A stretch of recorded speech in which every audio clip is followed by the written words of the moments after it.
On Friday, November 22, 1963, Dealey Plaza was not yet a national landmark. It was a small piece of downtown Dallas, a place of streets, buildings, grass, traffic, and ordinary civic architecture. Main Street ran toward it. Houston Street crossed it. Elm Street curved away from it, descending toward the Triple Underpass and the route to the Stemmons Freeway. At the northwest corner of Houston and Elm stood the Texas School Book Depository, later described by the Warren Commission as a 7-story orange brick warehouse and office building. By the end of that day, the plaza would no longer be ordinary. President John F. Kennedy was in Dallas as part of a Texas trip. He had spent the previous night in Fort Worth, then flown to Dallas Love Field, arriving shortly before noon. The plan was public, visible, and ceremonial. A presidential motorcade would carry him through downtown Dallas toward a luncheon speech at the Dallas Trade Mart. The route would bring the presidential limousine from Main Street onto Houston Street and then left onto Elm Street, directly beside the Texas School Book Depository. That sequence of streets would become one of the most examined pieces of urban geography in American history. The confirmed facts at the center are spare and devastating.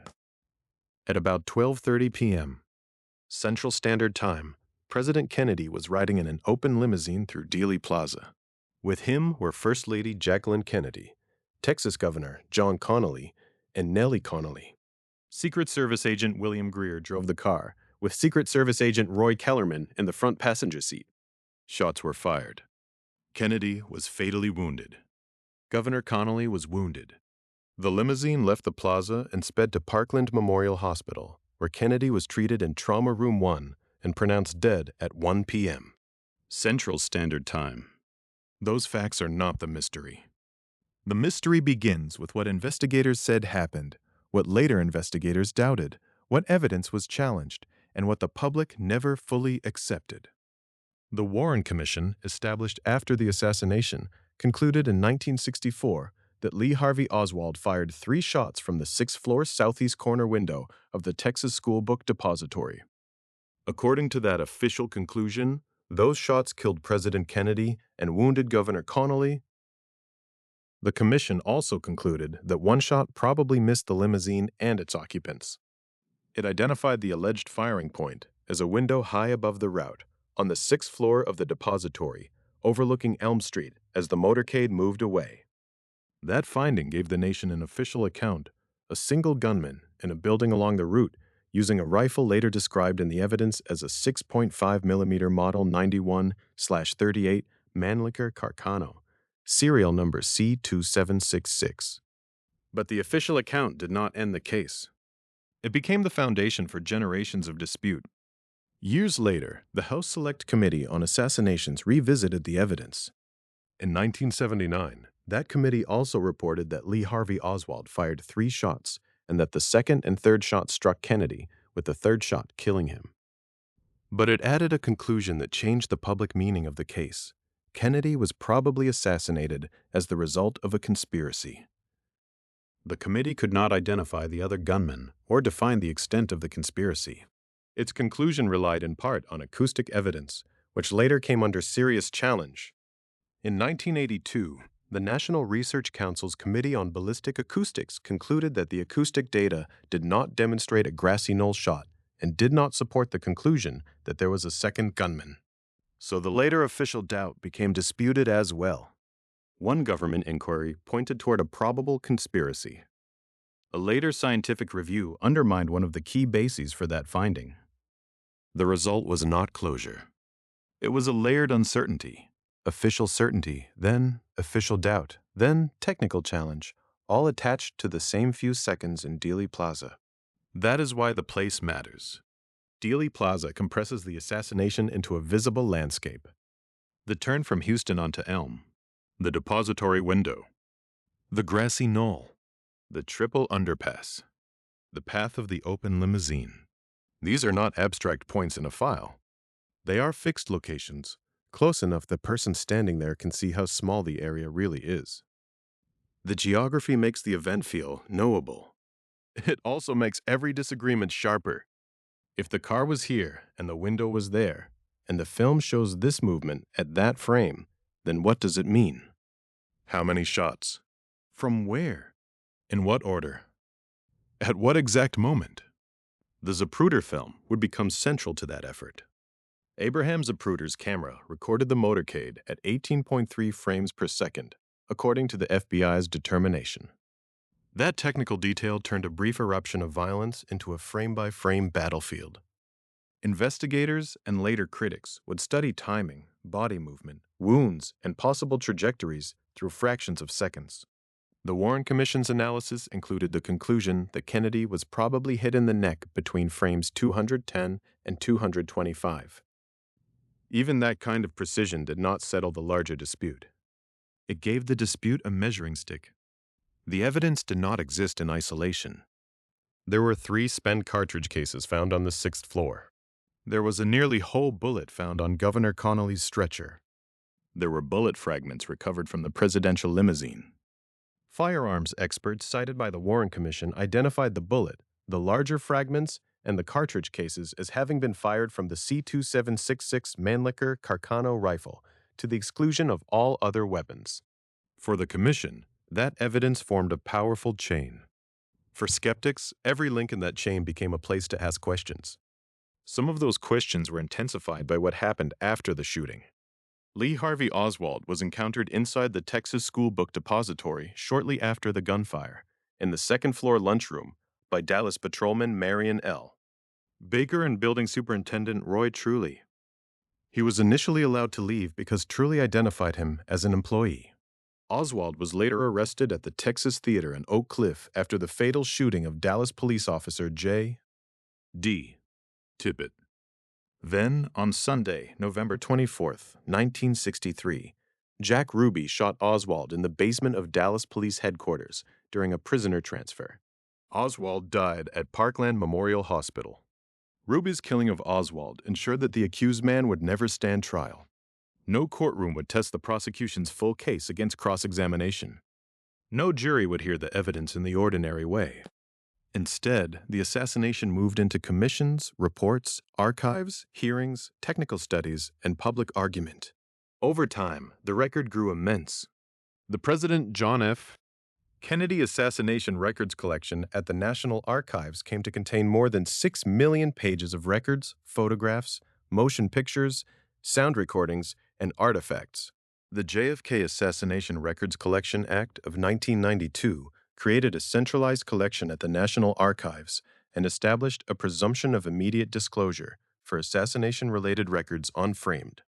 Even the existence of so many records has become part of the story, a promise of evidence, a history of delay, and an acknowledgement that the public's need to know did not fade with time. Dealey Plaza itself was designated a National Historic Landmark in 1993 because of its national historical significance connected to Kennedy's assassination. The landmark documentation includes the Texas School Book Depository, the Triple Underpass, reflecting pools, colonnades, pergolas, the Old Red Courthouse, and the assassination site. The physical place became officially preserved, not simply as a memorial landscape, but as the scene of an event whose interpretation still divides Americans. The case endures because it sits at the intersection of fact and mistrust. Some facts are solid. Kennedy was in Dallas. The motorcade was headed to the Dallas Trade Mart. The limousine entered Dealey Plaza. The fatal moment occurred near the Texas School Book Depository. Kennedy died at Parkland. Johnson took the oath aboard Air Force One at Dallas Love Field at 2:38 p.m. Central Standard Time, administered by U.S. Sally. District Court Judge Sarah T. Hughes. A national tragedy became a constitutional transfer of power within hours. But the deeper question has never been only what happened. It has been whether the official explanation accounted for all of it. To begin answering that, the story has to slow down before the shots. It has to return to the planned journey itself. Fort Worth to Dallas Love Field through downtown toward the Trade Mart. The route was not just a line on a map. It was the mechanism that brought the open limousine past Main Street, Houston Street, Elm Street, and the building that would become inseparable from the name of Lee Harvey Oswald. To understand why Dealey Plaza became the center of the case, the route has to be treated not as background, but as evidence. Before the rifle, before the films, before the arguments over timing and trajectory, there was a planned drive through Dallas. It began with a president leaving one Texas city, arriving in another, and moving along public streets toward a luncheon speech that he never reached. President John F. Kennedy had spent the previous night in Fort Worth. On the morning of Friday, November 22nd, 1963, the presidential party left Fort Worth and flew to Dallas Love Field. The arrival was shortly before noon. That detail matters because it fixes the beginning of the Dallas sequence in ordinary public time. The motorcade was not improvised in the minutes before the shooting. It was part of a scheduled political visit with a destination, the Dallas Trade Mart, where Kennedy was expected to speak at a luncheon. The intended journey from Love Field to the Trade Mart required the motorcade to move through downtown Dallas. This was not simply a matter of transportation. A presidential motorcade is also a public event. It is designed to be seen.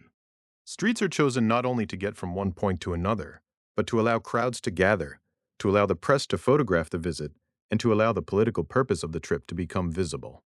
In Dallas, that visibility meant the presidential limousine would pass through the downtown street grid before heading toward the Stemmons Freeway and the Trade Mart.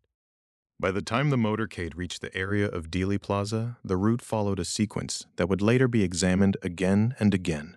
Main Street to Houston Street, then left onto Elm Street. Those street names became part of the evidentiary language of the assassination. They were no longer just points on a city map.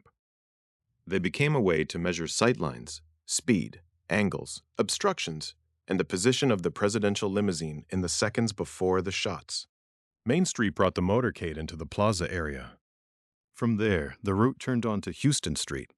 Then, near the Texas School Book Depository, it made a left turn onto Elm Street. That sequence is important because it placed the limousine close to the depository building and then carried it away on Elm Street toward the triple underpass and the path to the Stemmons Freeway. In physical terms, the route did two things at once. It slowed and redirected the limousine through a series of turns, and it brought the car into the line of sight later examined by investigators. The Texas School Book Depository stood at 411 Elm Street, at the northwest corner of Houston and Elm Streets. The Warren Commission described it as a 7-story orange brick warehouse and office building. The description is plain, almost architectural, but its significance is immense. The building's position at that corner meant that the motorcade did not merely pass somewhere in its general vicinity. The route carried the president's car through the intersection below it, then onto Elm Street, directly within the area that would become central to official reconstruction. The Warren Commission would later conclude that the shots that killed Kennedy and wounded Texas Governor John Connally were fired from the 6th-floor southeast corner window of that building. That conclusion made the route inseparable from the case.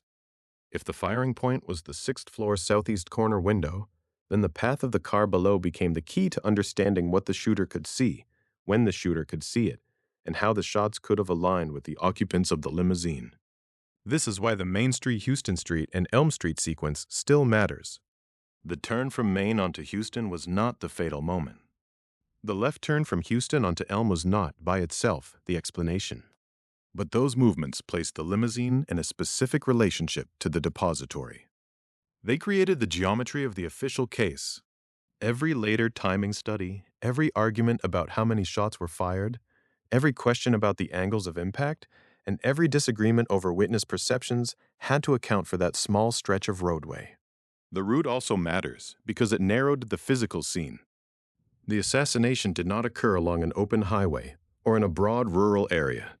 It happened in a compressed urban landscape where buildings, windows, curbs, trees, and turns all mattered. Dealey Plaza is a place where the motorcade's movement can be traced almost step by step.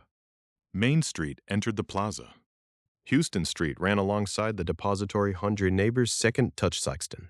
Elm Street bent away beneath the building's upper floors and toward the underpass. The route created a corridor in which seconds could be converted into frames, feet, angles, and competing interpretations. In the official reconstruction, the route was selected because the president was going to the Trade Mart. The Warren Commission treated the motorcade path as a logistical result of that destination, not as a route designed around Lee Harvey Oswald's employment at the Texas School Book Depository. That distinction became important because suspicion often begins where coincidence and consequence overlap. Oswald worked in a building that the motorcade passed. The official explanation was that the building happened to be on the route chosen to reach the Trade Mart, not that the route was arranged to pass his workplace. Still, the consequence of the route was undeniable. The limousine's approach through downtown brought Kennedy, Jacqueline Kennedy, Governor Connolly, Nellie Connolly, driver William Greer, and Secret Service agent Roy Kellerman into Dealey Plaza in an open car. The route placed them in public view, which was the purpose of a motorcade, but also placed them within the sightline that investigators later attributed to the sixth-floor window. The motorcade's path through downtown Dallas is often described quickly because the later moments are so dramatic. But slowing it down shows how much depended on ordinary city planning and ordinary traffic movement. A right or left turn can change a line of sight. A curve can expose one side of a vehicle. A descent toward an underpass can change the relative position between a moving car and a window above the street.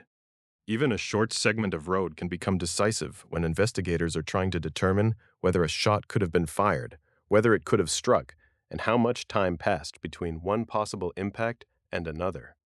The official case would later rely on the idea that the movement along Elm Street created a workable firing opportunity from the depository. The later controversies would question timing, evidence, witness interpretation, and whether the official explanation accounted for everything. But both the official conclusions and the challenges to them began with the same physical facts.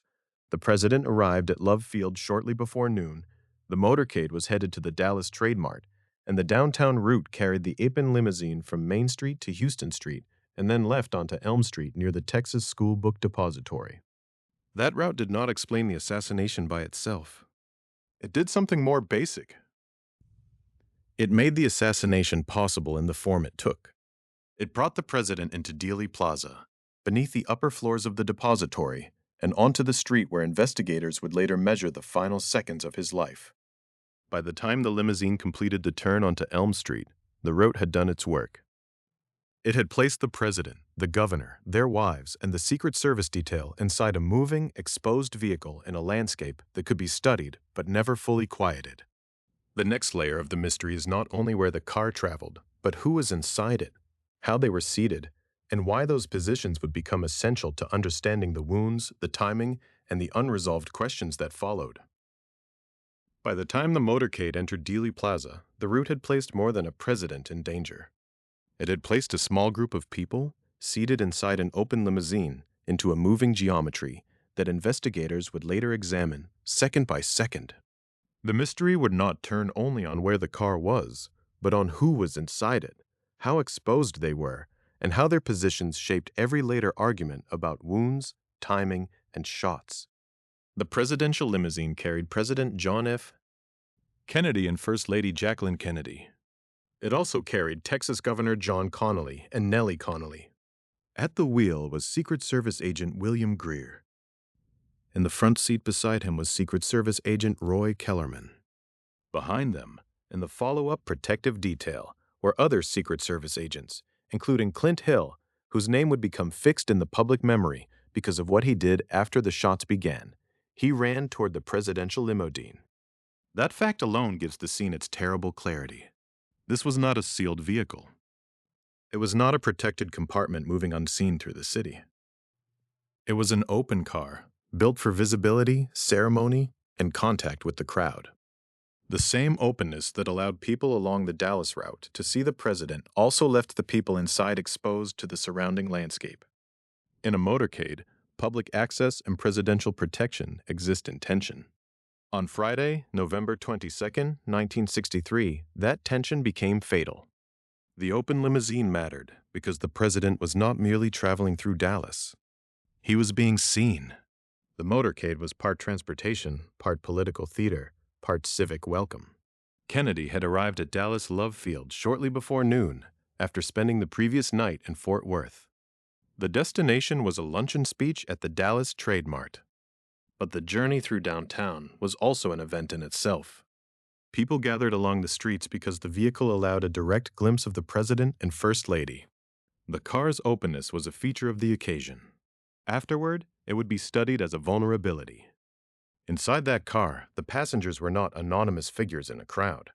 Each became part of the evidentiary record.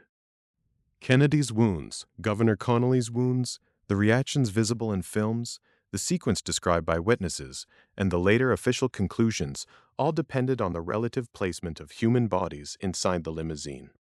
When investigators considered whether the shots that killed Kennedy and wounded Connolly came from the 6th floor southeast corner window of the Texas School Book Depository, they had to account for where Kennedy and Connolly were in the car. They had to consider angles, timing, and movement. The limousine became not just a vehicle, but a measuring device. This is one reason the case has never remained simple in public memory. A shot is not only a sound, it is a path. It has an origin, a direction, a line through space, and an effect on bodies and objects. The Warren Commission would later conclude that 3 shots were fired and that 1 shot probably missed the limousine and its occupants. That conclusion placed enormous weight on the remaining shots. It meant that the wounds to Kennedy and Connolly had to be fitted into a narrow sequence inside a moving car along Elm Street in front of a building that investigators identified as the firing point. The occupants of the limousine, then, became central not because they chose to be, but because their bodies recorded the event. President Kennedy was the target and the fatal victim. Jacqueline Kennedy was beside him, suddenly pulled from public ceremony into the immediate horror of the shooting. Governor Connolly was wounded. Nellie Connolly, seated with him in the car, became one of the surviving witnesses to the violence inside the limousine. Greer, driving, and Kellerman, in the front seat, were responsible for the vehicle at the exact moment when routine movement became emergency flight. The follow-up car adds another layer. Secret Service protection did not exist only inside the limousine. It moved with it. The agents in the follow-up detail were close enough to react, but not close enough to prevent what had already happened. Clint Hill's movement toward the presidential limousine after the shots became one of the most remembered actions of the day. In a few seconds, the purpose of the motorcade changed completely. The slow public drive toward the Trade Mart became a desperate run toward Parkland Memorial Hospital. That transformation is important because it marks the difference between planned exposure and emergency response. Before the shots, the open limousine signaled confidence and accessibility. After the shots, the same openness became a scene of physical danger, confusion, and urgent motion. The people in and around the car were no longer participants in a public procession. They were witnesses, victims, and first responders within the same small, moving space. Later analysis would return again and again to the limousine because it contained so many of the case's central questions. Where was Kennedy when he was first hit? Where was Connolly at that same instant? How did the movement of the car affect the timing? How did the reactions of the passengers compare with the frame-by-frame record that later investigators studied in the Zapruder film? When the Federal Bureau of Investigation determined that Abraham Zapruder's camera recorded at 18.3 frames per second, those frames turned the limousine into a sequence of measurable positions. The car's path, the passengers' movements, and the timing of wounds could be argued over with a precision that still did not produce public agreement. The Warren Commission's later analysis would place Kennedy's probable neck wound between frames 210 and 225 of the Zapruder film. That kind of statement only makes sense because the limousine's occupants could be placed within a moving visual record. The president was not alone in the car.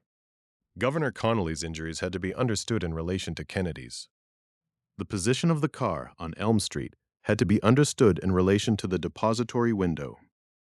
The timing of the shots had to be understood in relation to both film and physical evidence. A few seconds became a battlefield of interpretation, and yet, in the moment itself, none of that analysis existed. There was only the open limousine, moving through Dallas. Kennedy and Jacqueline Kennedy were in view. Governor Connolly and Nellie Connolly were with them. William Greer drove. Roy Kellerman sat in the front seat. The protective detail followed. The motorcade had already passed through the visible welcome of the city and was entering the part of the route that would become permanently fixed in history. The vulnerability of the car was not an abstract weakness. It was physical and immediate. There was no roof between the passengers and the buildings above. There was no sealed barrier between the president and the street. The car's openness connected Kennedy to the crowd, but it also connected him to every line of sight around Dealey Plaza. That is why the details of seating, movement, and exposure became inseparable from the official findings and from the doubts that followed them. By the time the limousine approached the critical turn, the scene had narrowed. The public route, the open car, the visible passengers, and the protective detail were all moving toward the same small section of downtown Dallas. Main Street, Houston Street, and Elm Street were no longer just route instructions. They were becoming coordinates.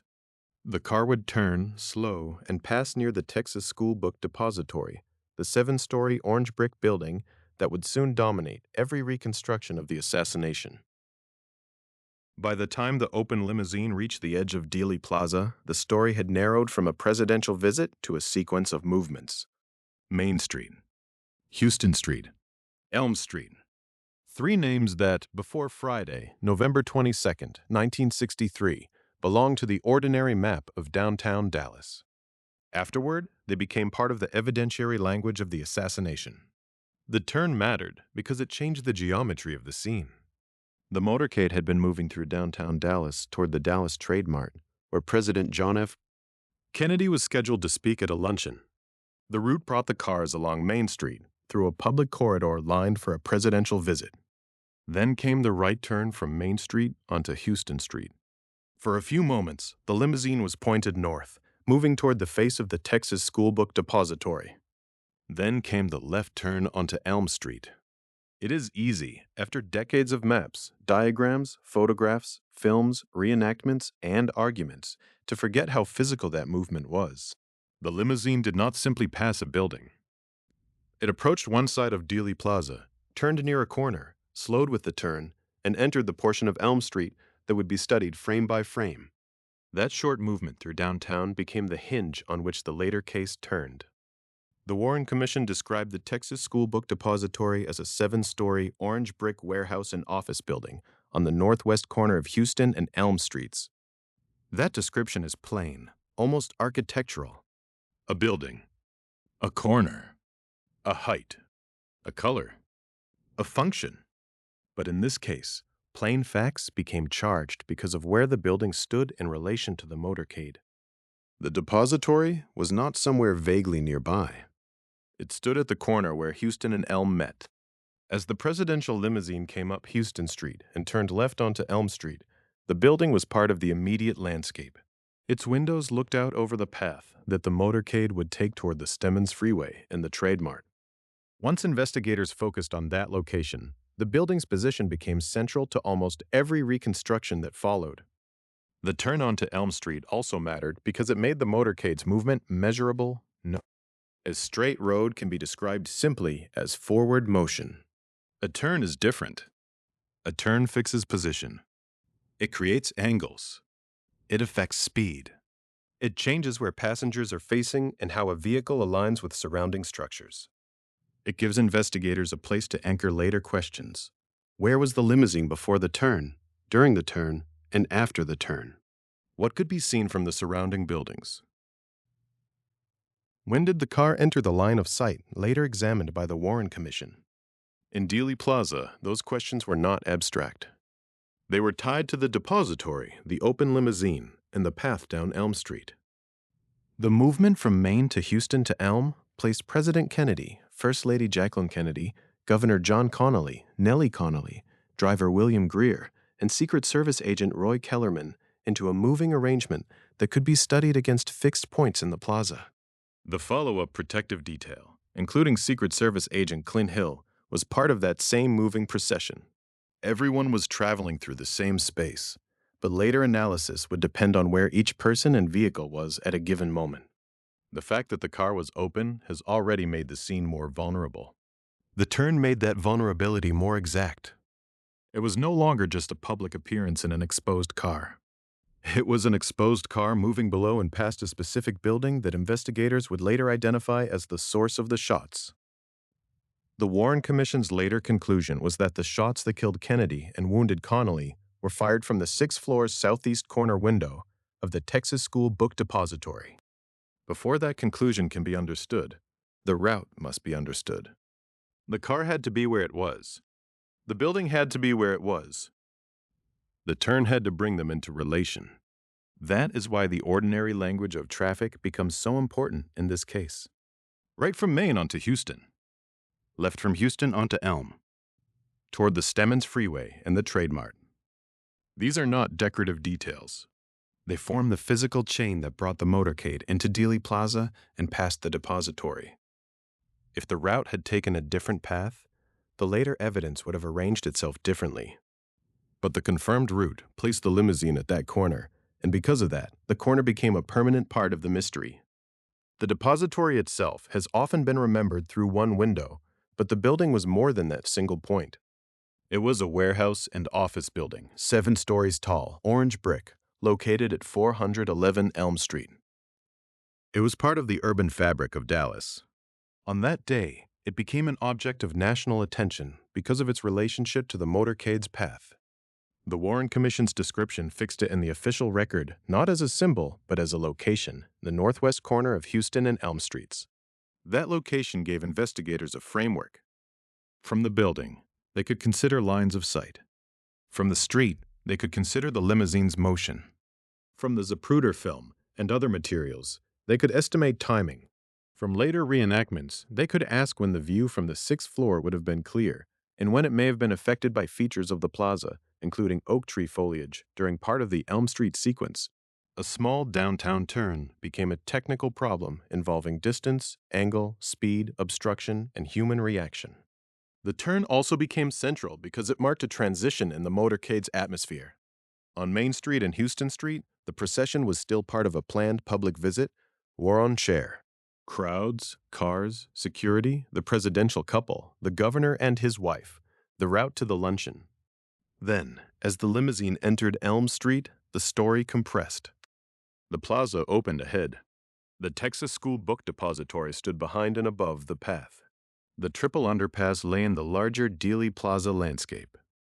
Within seconds, the event would no longer be a motorcade. It would be an assassination scene. Later disputes would return to this movement again and again because the turn constrained the possibilities.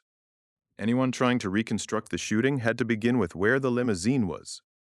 Anyone asking about timing had to account for the car's path down Elm Street. Anyone arguing about the number of shots, the spacing between shots, or the wounds to Kennedy and Connolly had to place those arguments on the same stretch of pavement. The route gave the controversy its stage. This is one reason Dealey Plaza has remained so powerful in public memory. It is not an indistinct place. It is a compact urban landscape where the essential elements sit close together. The turn from Houston onto Elm, the Texas School Book Depository, the open limousine's path, the grassy knoll, the triple underpass. The geography can be walked. The relationships can be seen. That visibility has kept the case alive because it invites ordinary observers to do what investigators did. Look from the street to the windows, from the windows to the street, from the car's path to the surrounding structures, and ask whether the official explanation accounts for what happened there. But visibility does not automatically produce certainty. It can also sharpen disagreement. The more precisely the route was studied, the more each second seemed to matter. The position of the limousine after the turn became connected to the timing of the shots The timing of the shots became connected to the positions of the passengers. The positions of the passengers became connected to the medical and ballistic evidence. And all of those questions led back to the same location, the southeast corner area of the depository's 6th floor, above the motorcade's route on Elm Street. The Warren Commission treated the route as a factual foundation. The motorcade turned from Main Street onto Houston Street, then left onto Elm Street near the Texas School Book Depository. From there, the commission built its account of where the shots came from and how many were fired. Later investigations and challenges did not abandon the route. They depended on it. Even the doubts that followed had to move through the same physical space. The turn onto Elm Street became the shared starting point for official findings, technical debate, and public suspicion. In that sense, the most famous few seconds in Dallas did not begin with the sound of gunfire. They began with a maneuver any driver could understand, a car slowing, turning left, and entering a new street. But this car carried the President of the United States in an open limousine, past a 7-story orange brick warehouse and office building that would soon become one of the most scrutinized structures in American history. Once the limousine completed that turn, the scene was set with terrible precision. The route had brought the president below the depository. The building's windows overlooked Elm Street. The car was moving away through Dealey Plaza. And from that arrangement came the central official claim that would define the case, that the fatal shots were fired from above, from a 6th-floor window in the Texas School Book Depository. Once the limousine completed its turn onto Elm Street, the official story of the assassination narrowed to a single point above the street, the 6th-floor southeast corner window of the Texas School Book Depository. That was the firing point, identified by the Warren Commission. In its conclusion, the shots that killed President John F. Kennedy and wounded Governor John Connally came from that window, high in the orange brick warehouse and office building at the northwest corner of Houston and Elm Streets. The claim was direct, and it became the center of the case, not merely because it named a location, but because it turned the physical landscape of Dealey Plaza into an argument. A moving car below, a window above, a president and a governor seated in an open limousine, a route bending from Houston onto Elm Point, and, according to the official reconstruction, 3 shots fired in a brief interval as the car traveled away from the building. The Warren Commission did not describe the assassination as a chaotic exchange of gunfire from multiple confirmed directions. Its central conclusion was more contained. 3 shots were fired. The shots that struck Kennedy and Connally were fired from the 6th-floor southeast corner window of the Texas School Book Depository. 1 shot probably missed the limousine and its occupants. That framework would shape almost everything that followed. It mattered first because it fixed the case in 3 dimensions. The depository was not just a background structure. It became, in the official record, the elevated position from which the attack was carried out. The southeast corner window looked down toward the path of the motorcade after the turn onto Elm Street. From that angle, the limousine was no longer approaching head-on. It was moving away, descending through Dealey Plaza toward the Triple Underpass and the route toward the Stemmons Freeway. For investigators, that movement mattered. A shot from behind and above had to be evaluated against the positions of Kennedy, Connally, their wives, and the 2 men in the front of the car, driver William Greer and Secret Service agent Roy Kellerman. The passengers were not abstractions. They were seated in specific places inside the presidential limousine, and the official conclusion depended on the relationship between those positions and the line from the 6th-floor window. The window also mattered because it gave the Warren Commission a physical starting point for timing. The motorcade had been moving. The limousine had slowed for the turn. It then continued westward on Elm Street. Any official explanation had to fit inside those seconds. If 3 shots were fired, then the sequence had to be reconstructed. When the first shot occurred, which shot struck whom, which shot missed, and how much time separated them. The official conclusion that 1 shot probably missed may sound, at first, like a minor detail. It was not. A missed shot is still part of a sequence. It still uses time. It still must fit the movement of the limousine. It still affects how investigators understand witness memories, wound evidence, and the later frame-by-frame analysis of the Zapruder film. If 1 shot missed, then only 2 shots caused the known wounds to Kennedy and Connally. That made the ordering of the shots crucial. The Commission's conclusion placed the attack in a tight structure. 3 shots total, 1 probable miss, 2 damaging shots, all fired from the same 6th-floor southeast corner window. This was the architecture of the official record. And because it was so specific, it became vulnerable to specific challenges. The phrase 6th-floor southeast corner window entered American memory because it did more than identify a location. It implied a shooter's perch. It implied a downward angle. It implied a view of Elm Street. It implied a limited number of shots. It implied a brief firing opportunity. It implied that the violent confusion in Dealey Plaza could be reduced to an elevated line of fire from 1 building. That reduction was powerful. It gave the country a formal answer, but it also gave skeptics a precise target. If the shots came from that window, then everything had to align: the wounds, the timing, the car's movement, the witness accounts, the rifle evidence, the cartridge cases, the bullet fragments, and the later photographic and film analysis. The conclusion did not stand alone. It had to be supported by a chain of physical and interpretive evidence. A weakness in one part of the chain could cast doubt on the whole. That is why the window became more than a window. It was a point from which the Warren Commission organized the assassination. The official record did not begin with the public's later questions about a grassy knoll, acoustic evidence, or conspiracy. Those would grow larger over time, especially after later investigations and later disputes. But the Warren Commission's version began with a direct claim. From this corner of this floor of this building, the fatal shots were fired. The force of that claim came partly from the geography of Dealey Plaza itself. Unlike a remote battlefield or a private room, Dealey Plaza was visible, compact, and measurable.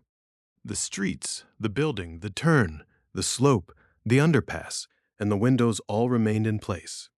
People could stand there afterward and look point. They could imagine the limousine below. They could look up toward the 6th floor. They could ask whether the official account made sense to them. That public visibility helped keep the mystery alive. The scene was not hidden. It was almost painfully accessible. The official conclusion invited Americans to examine the same landscape and decide whether they believed the geometry. The Commission's finding of 3 shots also carried a burden. 3 is a small number. It leaves little room for uncertainty.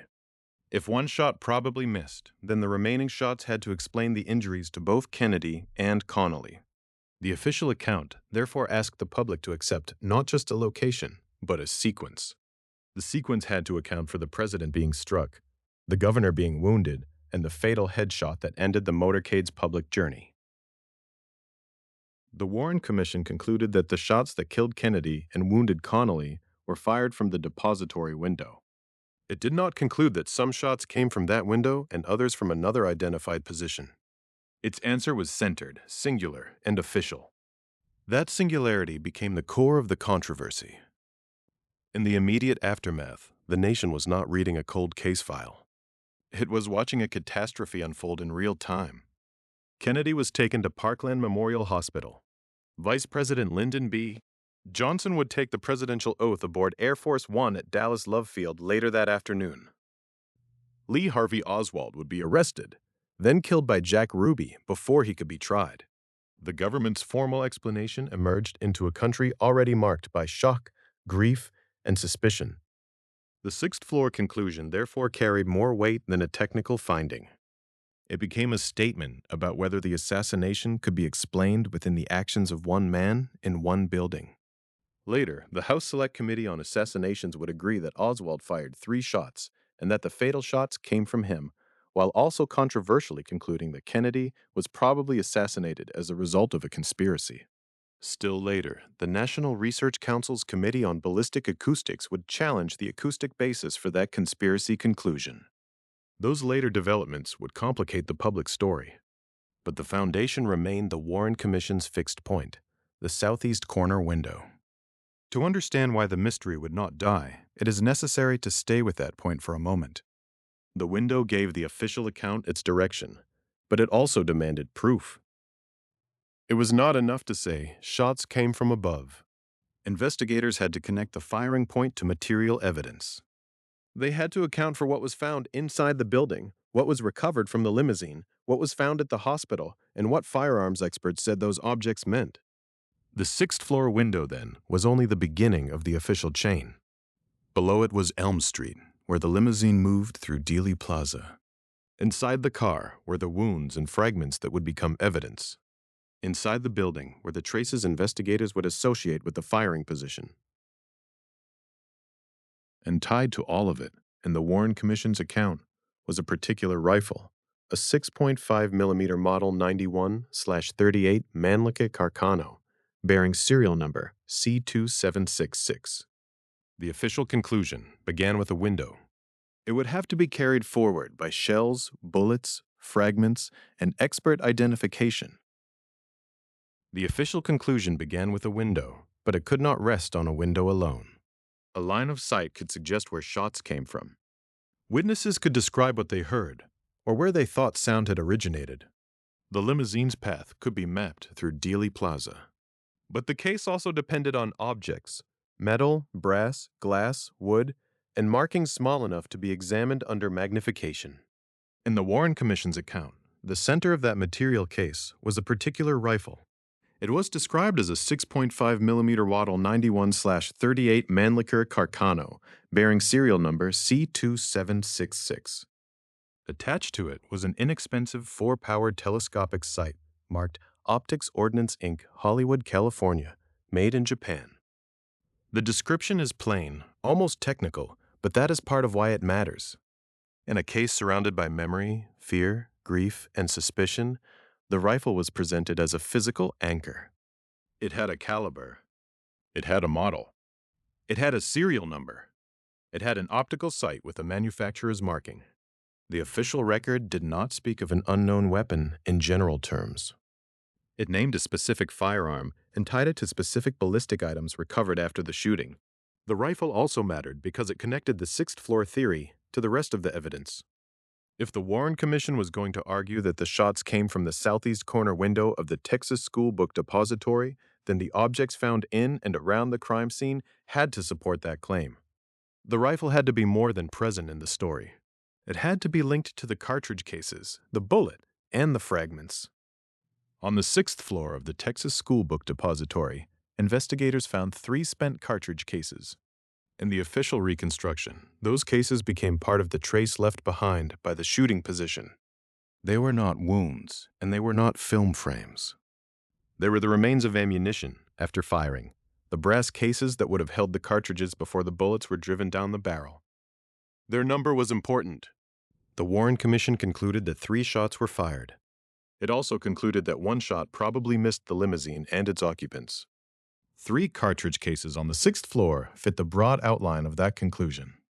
They did not, by themselves, explain every second of the assassination. They did not settle the timing disputes that would follow. But in the official chain of evidence, they supported the idea that 3 rounds had been fired from that location.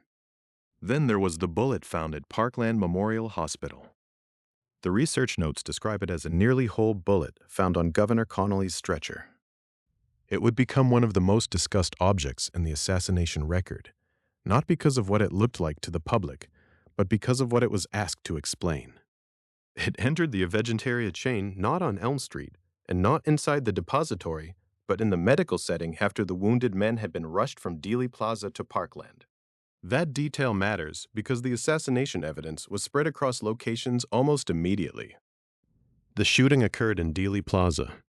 The alleged firing point was inside the Texas School Book Depository. The limousine carried physical evidence away from the scene. Kennedy and Connolly were taken to Parkland Memorial Hospital. Later, the body would be flown to the Washington area, and the autopsy would take place at Bethesda Naval Hospital in Maryland. From the first hour, the investigation was not contained in one room or one street.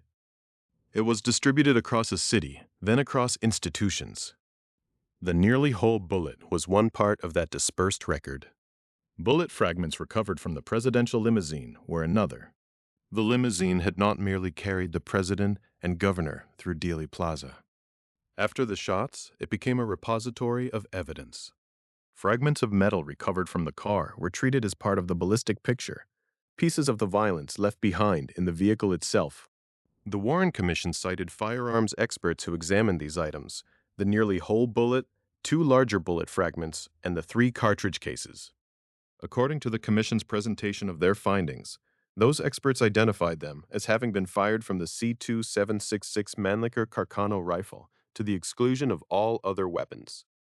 That phrase, "to the exclusion of all other weapons," is one of the strongest forms of forensic language in the official record.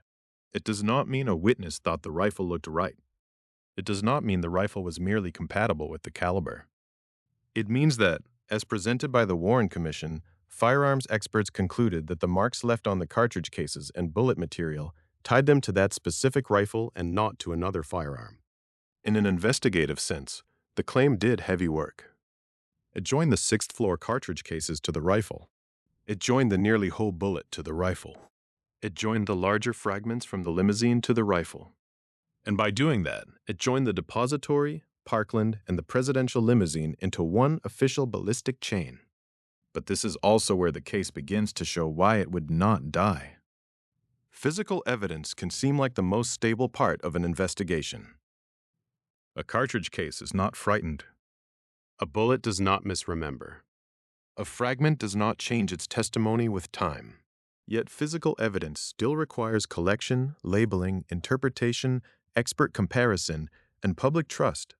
In the Kennedy assassination, every step in that process would eventually be scrutinized. The rifle's identity was specific. 6.5mm model 91/38 Mannlicher Carcano, serial number C2766. The sight was specific. A 4-power telescope marked Optics Ordnance Inc., Hollywood, California, made in Japan. The cartridge cases were specific. 3 spent cases found on the 6th floor. The bullet was specific. A nearly whole bullet found on Governor Connolly's stretcher. The fragments were specific. Pieces recovered from the presidential limousine. The expert conclusion was specific. Fired from that rifle to the exclusion of all other weapons. Still, specificity is not the same as closure. For those who accepted the Warren Commission's findings, the ballistic evidence formed one of the strongest links in the official chain. It gave the 6th floor window a weapon. It gave the 3-shot conclusion a set of cartridge cases. It gave the wounds and fragments a forensic source. In that reading, the rifle and the shells transformed a firing point into a prosecutable narrative. For those who doubted the official account, the same evidence became a field of questions. Not because the rifle was unnamed, but because it was named so precisely. Not because the bullet was absent, but because it was present and consequential. Not because the fragments were ignored, but because they were asked to carry part of the explanation for what happened inside the open limousine as it moved down Elm Street. That is the tension at the heart of the archive. The more exact the record becomes, the more every detail matters. A serial number matters. A site marking matters. The number of cartridge cases matters. The condition and location of a bullet matter. The recovery of fragments from the limousine matters. The words of firearms experts matter. Each item narrows the story, but each also becomes a point where later readers return, asking whether the chain is as strong as the official record says it is. The Warren Commission's firearms evidence gave the assassination an apparent mechanical sequence: a rifle, 3 shots, spent cases on the 6th floor, a nearly whole bullet, fragments in the limousine, and expert identification tying those pieces back to one weapon. But mechanics alone could not answer every question. The shots happened in time, and time in Dealey Plaza was measured not only by witness memory, but by film. A few seconds of motion, captured by Abraham Zapruder's camera, would become the next great test of the official account. If the rifle and shells offered the material chain, the film would offer the clock. And once investigators began counting frames, the mystery moved from objects on tables to fractions of a second on Elm Street. The rifle and the shells gave investigators objects they could hold, photograph, compare, and label. But the assassination itself had not happened as a still life. It unfolded in motion in the open air of Dealey Plaza as the presidential limousine moved down Elm Street toward the triple underpass. To understand the official sequence, investigators needed more than recovered metal and spent cartridge cases. They needed time. That is why Abraham Zapruder's film became one of the most important pieces of evidence in the case. Zapruder was not a federal agent, not a police photographer, not part of the motorcade. He was a private citizen with a camera, standing in Dealey Plaza as President John F. Kennedy's limousine passed through the scene. In a case filled with recollections, reports, and later arguments over what people thought they heard or saw, his film offered something different. A strip of visual evidence that could be examined one frame at a time. It did not answer every question. In some ways, it created new ones. But it gave investigators a clock. The Federal Bureau of Investigation determined that Abraham Zapruder's camera recorded at 18.3 frames per second. That technical finding mattered because it allowed investigators to convert images into intervals of time. Each frame was not just a picture. Each frame represented a small fraction of a second. Count enough frames, and the movement of the limousine could be placed into a measurable sequence.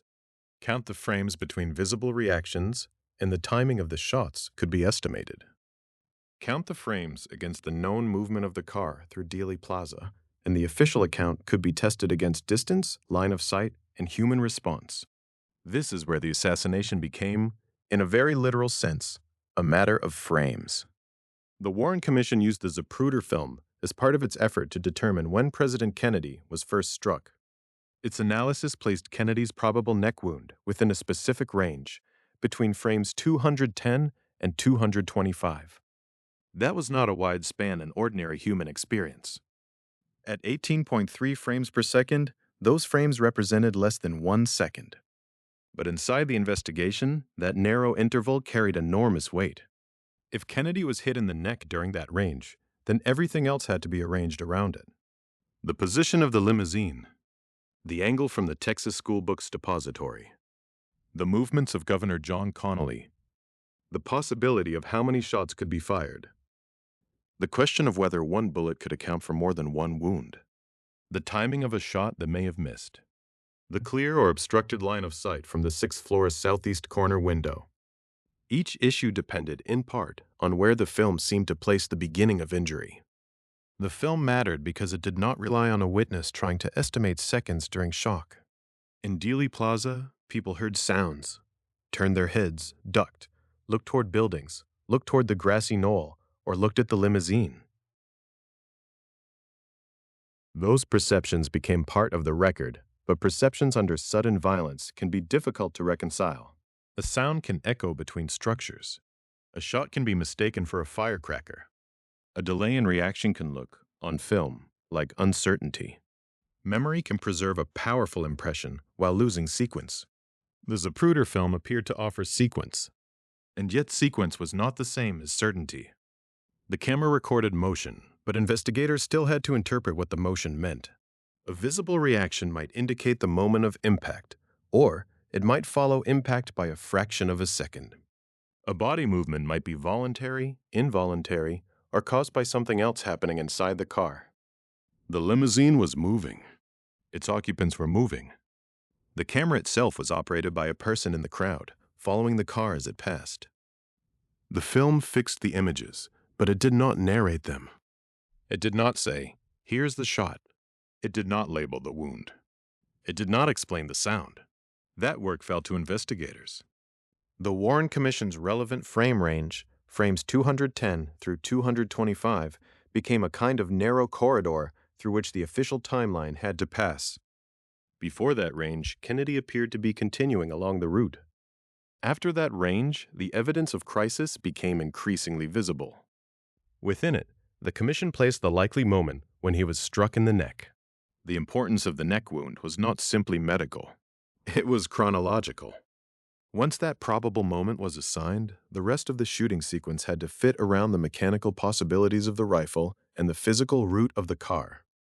The Commission had already concluded that 3 shots were fired from the 6th floor southeast corner window of the Texas School Book Depository, and that 1 shot probably missed the limousine and its occupants. The film forced that conclusion into a timetable. At 18.3 frames per second, there was little room for vagueness. A difference of only a few frames meant a difference of fractions of a second. In daily life, that would seem almost meaningless. In the Kennedy assassination, it became evidence. This is one reason the Zapruder film became central to later debate. It did not merely show a national tragedy. It provided a measurable structure for arguments about that tragedy.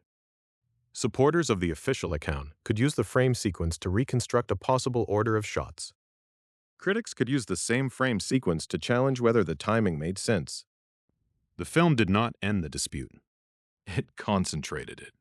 That concentration was powerful because the case was already built from interlocking parts. The motorcade route had placed the limousine on Elm Street. The Texas School Book Depository stood at the northwest corner of Houston and Elm Streets. The Warren Commission identified the 6th floor southeast corner window as the firing point. The firearms evidence tied bullets, fragments, and cartridge cases to the Mannlicher Carcano rifle Carbali bearing serial number C2766, according to the experts cited by the Commission. But none of those facts existed outside time. A firing point required a line of sight at the correct moment. A rifle required enough time between shots. A wound required a moment of impact. A missed shot required a place in the sequence. The film made those questions harder to avoid. It also changed the emotional nature of the evidence. A rifle can be placed on a table. A shell casing can be measured. A bullet fragment can be examined under comparison techniques. But a film repeats the event. It returns viewers to Elm Street again and again. It turns the assassination from a written conclusion into a visible sequence of motion. For investigators, that meant evidence. For the public, it meant something more unsettling: the ability to watch, pause, rewind, and ask whether the official explanation matched what the eyes seemed to see. That is part of why the mystery did not fade.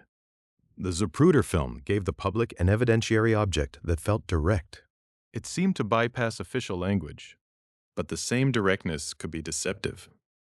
Seeing a thing is not always the same as understanding it. A frame can show posture, direction, and motion, but it cannot fully resolve ballistics, sound, or intent. It can sharpen a question without answering it. In the Warren Commission's use of the film, the key value was timing. Kennedy was probably hit in the neck between frames 210 and 225. That frame range became a hinge. On one side were the earlier seconds on Elm Street, when the car had emerged from the turn and continued along the route. On the other side were the visible consequences that followed, including the escalating crisis inside the limousine.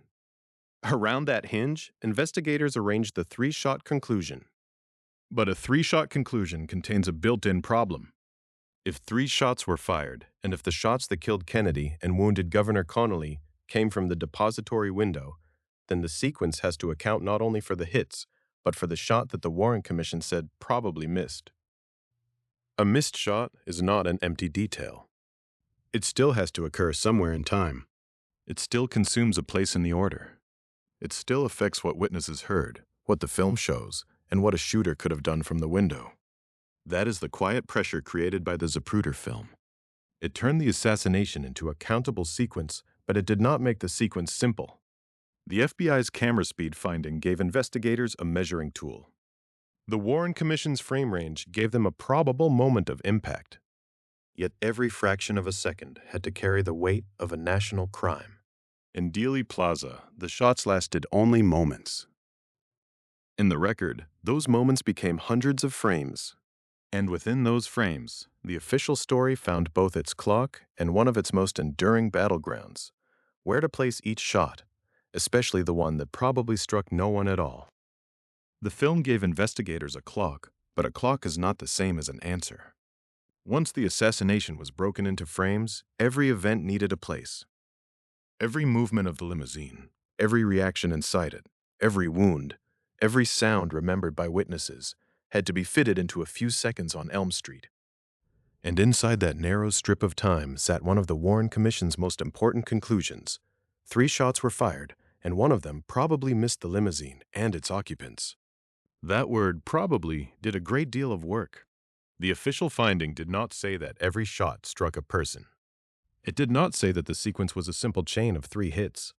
The Warren Commission concluded that the shots that killed President John F. Kennedy and wounded Governor John Connolly came from the 6th-floor southeast corner window of the Texas School Book Depository. It also concluded that 3 shots were fired, but one of those shots, in the Commission's judgment, probably missed. At first, that can sound like a small concession. A missed shot leaves no wound to trace through the body. It leaves no clean medical pathway. It does not, by itself, explain the damage to Kennedy or Connolly. But in an investigation built on timing, trajectory, and sequence, a missed shot is not a blank space. It is an event. It takes time. It requires a line of fire. It must be placed somewhere among the other shots. It affects how the known wounds are understood. That is why the missed shot question remains so powerful. By the time the official account was assembled, investigators had several categories of evidence pressing against one another.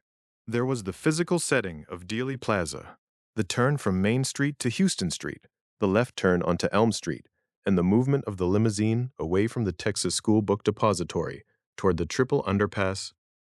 There was the 6th-floor southeast corner window, identified by the Warren Commission as the firing point. There were the 3 spent cartridge cases found on the 6th floor. There was the rifle evidence tied, in the commission's account, to the 6.5mm Model 91/38 Mannlicher Carcano, bearing serial number C2766. There were bullet fragments recovered from the presidential limousine and the nearly whole bullet found on Governor Connolly's stretcher. And there was the Zapruder film, measured by the FBI at 18.3 frames per second. The missed shot had to live inside that whole system.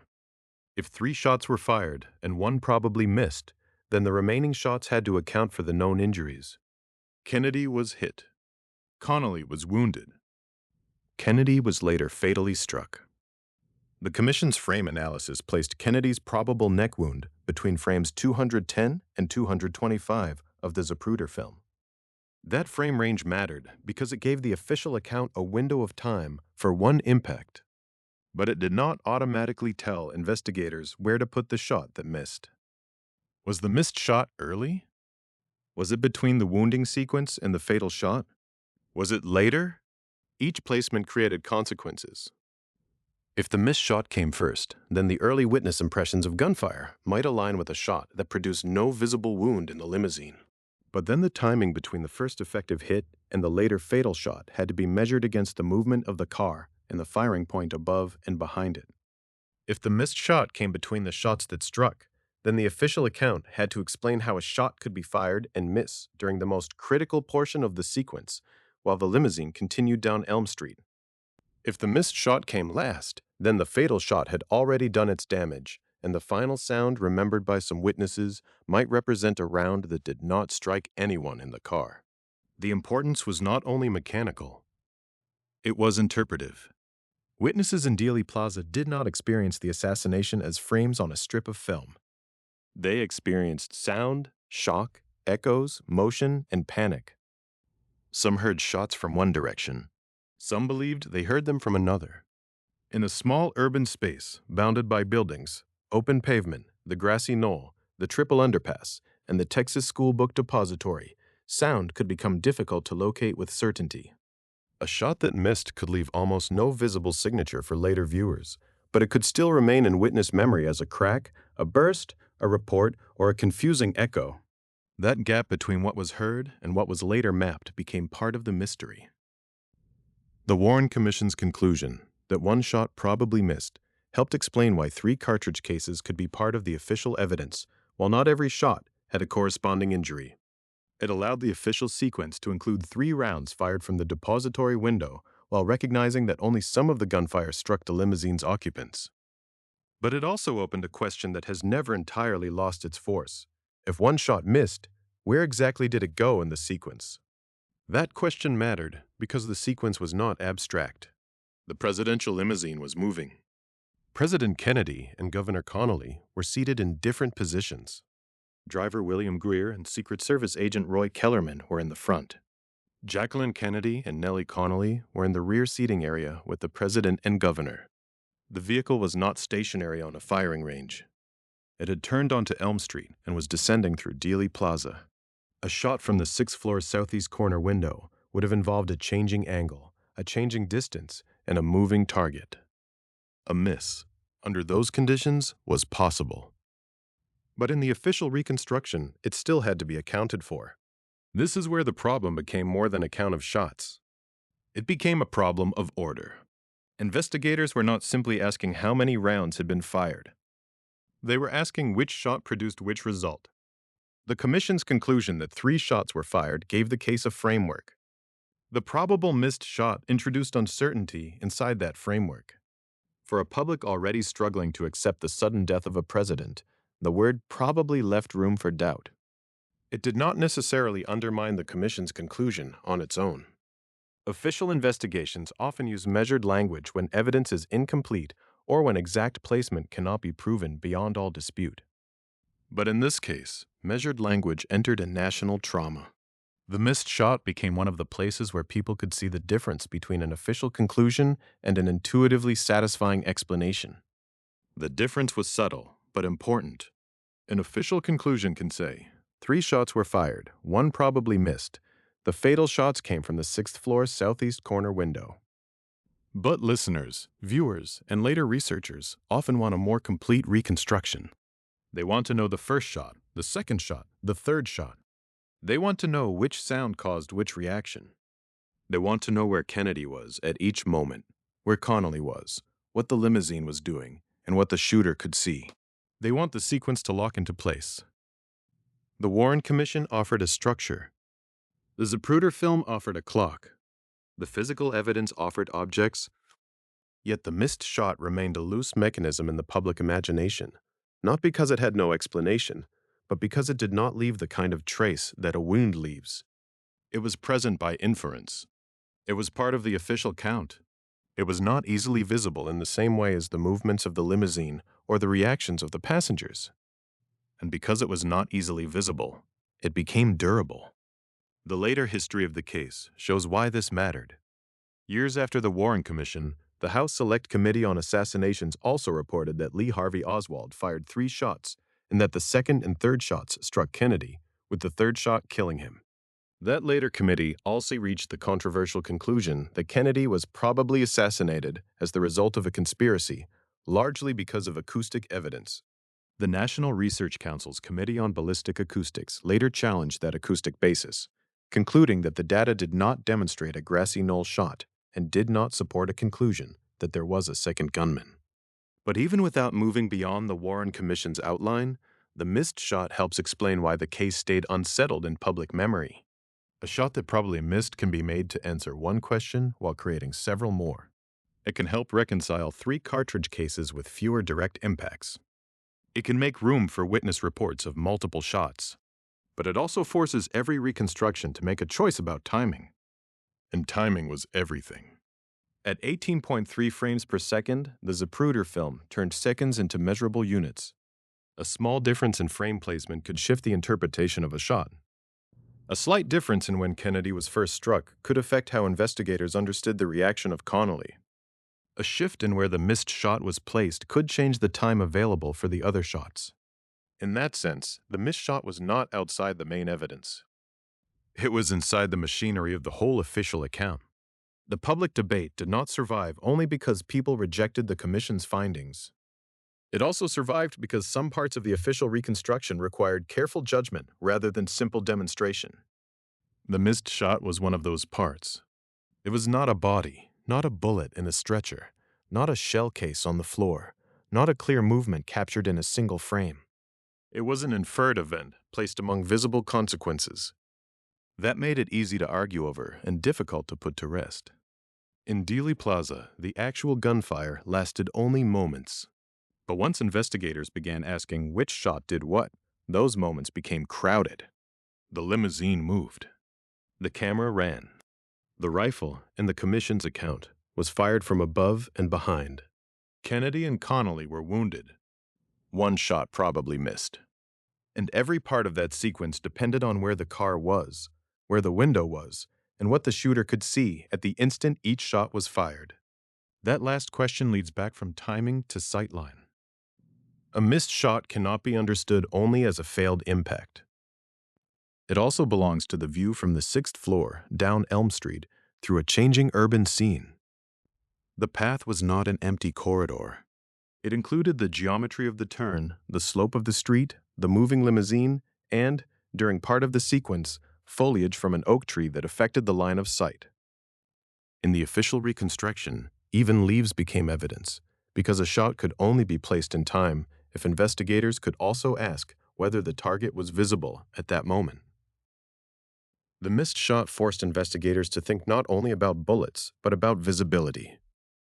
A rifle could be recovered. Cartridge cases could be photographed.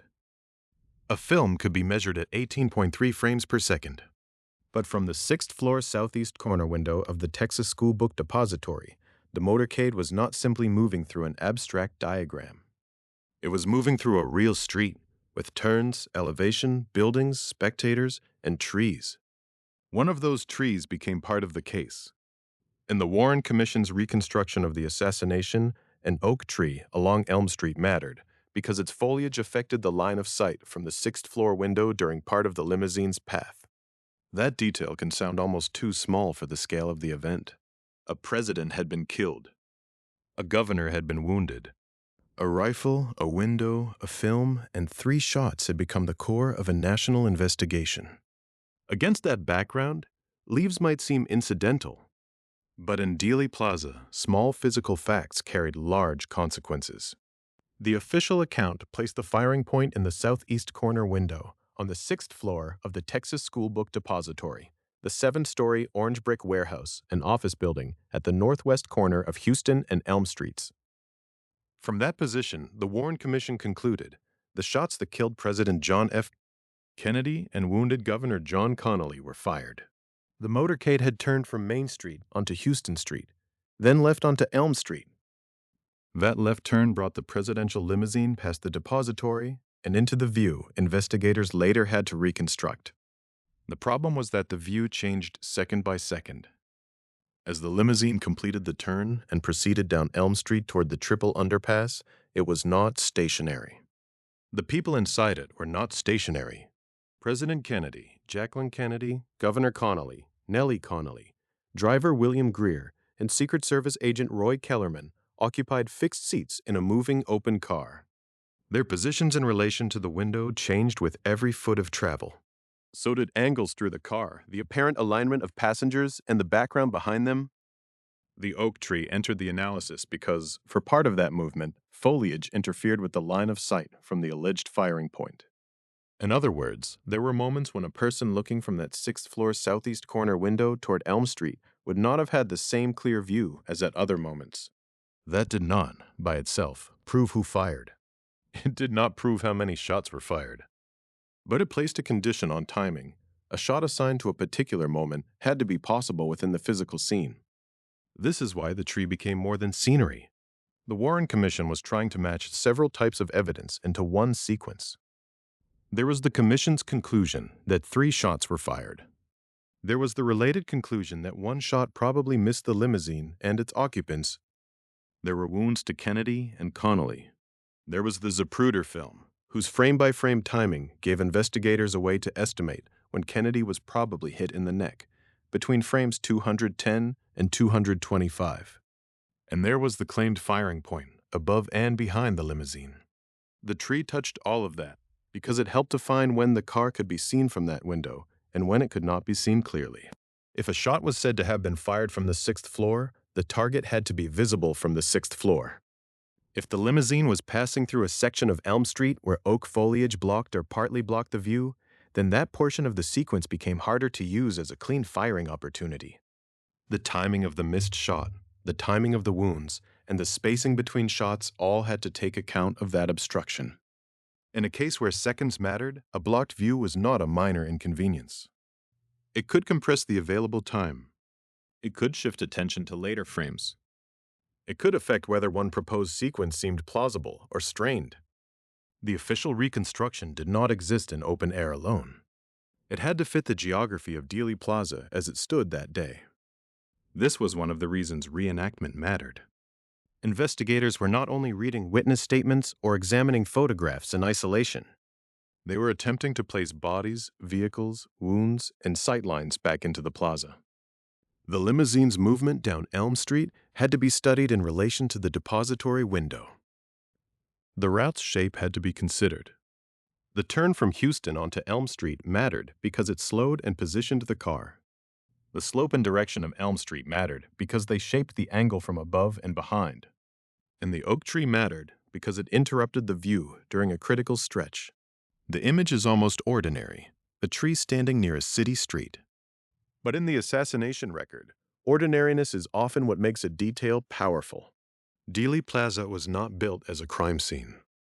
It was a working civic landscape with streets, buildings, reflecting pools, colonnades, pergolas, and the triple underpass. The motorcade moved through that ordinary landscape, public view. Only afterward did every element become evidence. The window became a firing position. The street became a timeline. The film became a clock. The tree became a question about what could be seen. That question remains important because the Warren Commission's conclusions depended on coherence. The Commission did not merely say that shots came from the depository. It argued that the physical evidence, witness information, film timing, and wound analysis could be brought together into a single account. The oak tree was one of the physical checks on that account. It forced the reconstruction to respect the real conditions in Dealey Plaza rather than treating Elm Street as a clear lane drawn on paper. The public debate that followed often focused on larger suspicions, whether there had been another gunman, whether Oswald acted alone, whether evidence had been misread, withheld, or misunderstood. But beneath those large questions were smaller mechanical ones. Could the shooter see the limousine at that moment? How much time was available after the obstruction? Where was Kennedy in the car when the view opened? Where was Connolly? How did the remembered sound of shots align with the filmed movement of the car? If one shot probably missed, where in the visible sequence could it fit? The oak tree did not answer these questions. It sharpened them. It also shows why the assassination became so difficult to close in the public mind. Official investigations often try to create order from fragments. They reduce confusion into findings lefts. But the JFK case resisted simplicity because each finding seemed to create another point of pressure. The rifle led to questions about timing. The timing led to questions about the film. The film led to questions about reactions and wounds. The missed shot led to questions about sequence. And the sequence led back to the line of sight through a tree. There is a quiet lesson in that. In a modern political assassination, evidence is not only dramatic, it is also topographical. It belongs to street corners, windows, floor levels, traffic routes, and trees. The view from the 6th floor was not an idea. It was a physical relationship between a window and a moving car. The Warren Commission's reenactment had to confront that relationship directly. By doing so, it turned foliage into timing evidence. For those who accept the Warren Commission's basic conclusion, the oak tree is part of the careful reconstruction, a real-world condition that helped identify when a shot from the southeast corner window would have been obstructed and when a clearer view returned. For those who doubt the official account, the same detail can appear as one more narrow constraint on an already compressed sequence. In both readings, the tree matters because it defines the possible. It does not decide the case alone, but it limits what can be claimed about the seconds on Elm Street. That is the nature of this mystery. It lives in large, unresolved questions, but it also lives in the smallest measurements. 18.3 frames per second, 3 shots, 1 shot that probably missed, a window on the 6th floor, a limousine moving toward the triple underpass, an oak tree between the shooter's alleged position and the President of the United States presidential elect. Then the sequence broke beyond reconstruction. The shots were no longer only angles and frames. They became a medical emergency. The open limousine sped out of Dealey Plaza, carrying Kennedy and Connolly away from the depository, away from the tree, away from the line of sight that investigators would later study so closely. The next fixed point in the record was no longer a window or a street. It was Parkland Memorial Hospital, where the evidence of timing and trajectory met the first urgent attempt to save a life. The shots had been measured in frames, lines of sight, and fractions of a second. But the limousine did not remain inside that geometry. Once it left Dealey Plaza, the case entered a different kind of record. The questions of angle and timing were still there, but they were overtaken by urgency.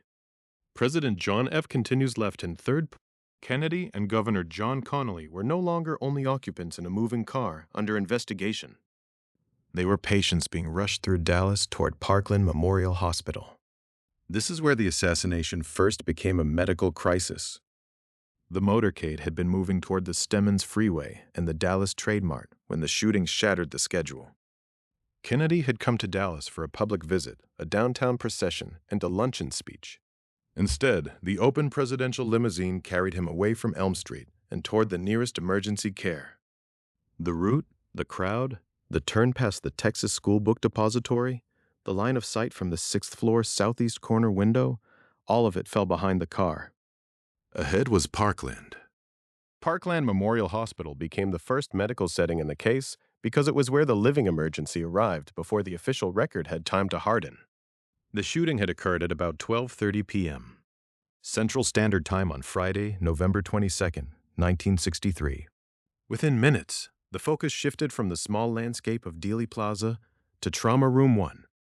That room matters because it was the first place where the wounds of the President of the United States were confronted directly by medical personnel. It was not an autopsy room. It was not a controlled forensic laboratory. It was an emergency setting.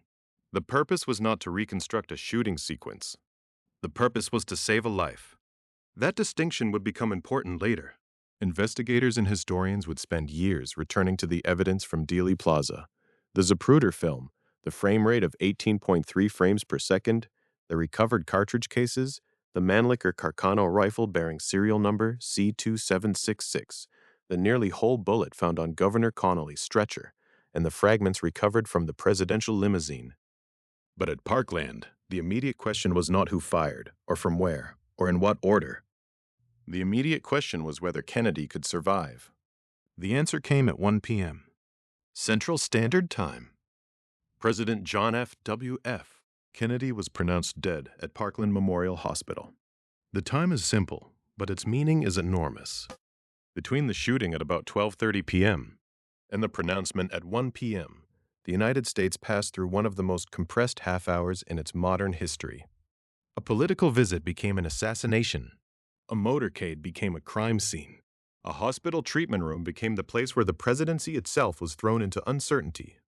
The official record depends on fixed points. Dealey Plaza provides one. Parkland provides another. The first is the place where the shots were fired. The second is the place where Kennedy's death was formally declared. Between them lies a short, frantic movement through Dallas, but that movement carried the case from public violence into institutional response. Parkland was not only the hospital where Kennedy died. It was also where the early shape of the medical record began. That beginning was urgent, improvised, and local. It happened before federal investigators had completed their first searches, before the rifle evidence had been fully processed, before Lee Harvey Oswald had been arrested at the Texas Theater in Oak Cliff, and before the national government had fully absorbed what had happened. The hospital therefore sits in a sensitive position in the story. It is close enough to the shooting to feel immediate, but not designed to answer all the questions that later gathered around it. Parkland was the first medical setting, but not the final forensic setting. The distinction between those two places, Parkland in Dallas and Bethesda Naval Hospital in Maryland, would become part of the long anatomy of the case. After Kennedy was pronounced dead, his body did not remain in Dallas for the final medical examination. It was later flown to the Washington area. The autopsy took place at Bethesda Naval Hospital in Maryland. That transfer shifted the medical record from the emergency room where doctors had tried to save him to a military medical facility near the seat of federal power. For a calm reading of the evidence, the sequence matters more than any single dramatic image. Dealey Plaza came first. Parkland came next. Bethesda came after that. Each place had a different function. Dealey Plaza was the scene of the shooting. Parkland was the first point of treatment and the place of death. Bethesda was where the autopsy took place. Those distinctions are basic, but they help explain why the case became so difficult for the public to follow. The assassination did not remain in one location. It moved quickly across institutions, jurisdictions, and purposes. The car moved from Elm Street to Parkland. The body moved from Dallas to the Washington area. The autopsy moved the medical inquiry into Bethesda Naval Hospital. Meanwhile, the criminal investigation was unfolding in Dallas, where Oswald would be encountered, leave the Texas School Book Depository, and later be arrested after the fatal shooting of Dallas police officer J.T. Tippit. The result was a case that began fragmenting almost immediately. There was the street record, the hospital record, the police record, the federal record, and later the commission record. Each would become part of the larger historical archive.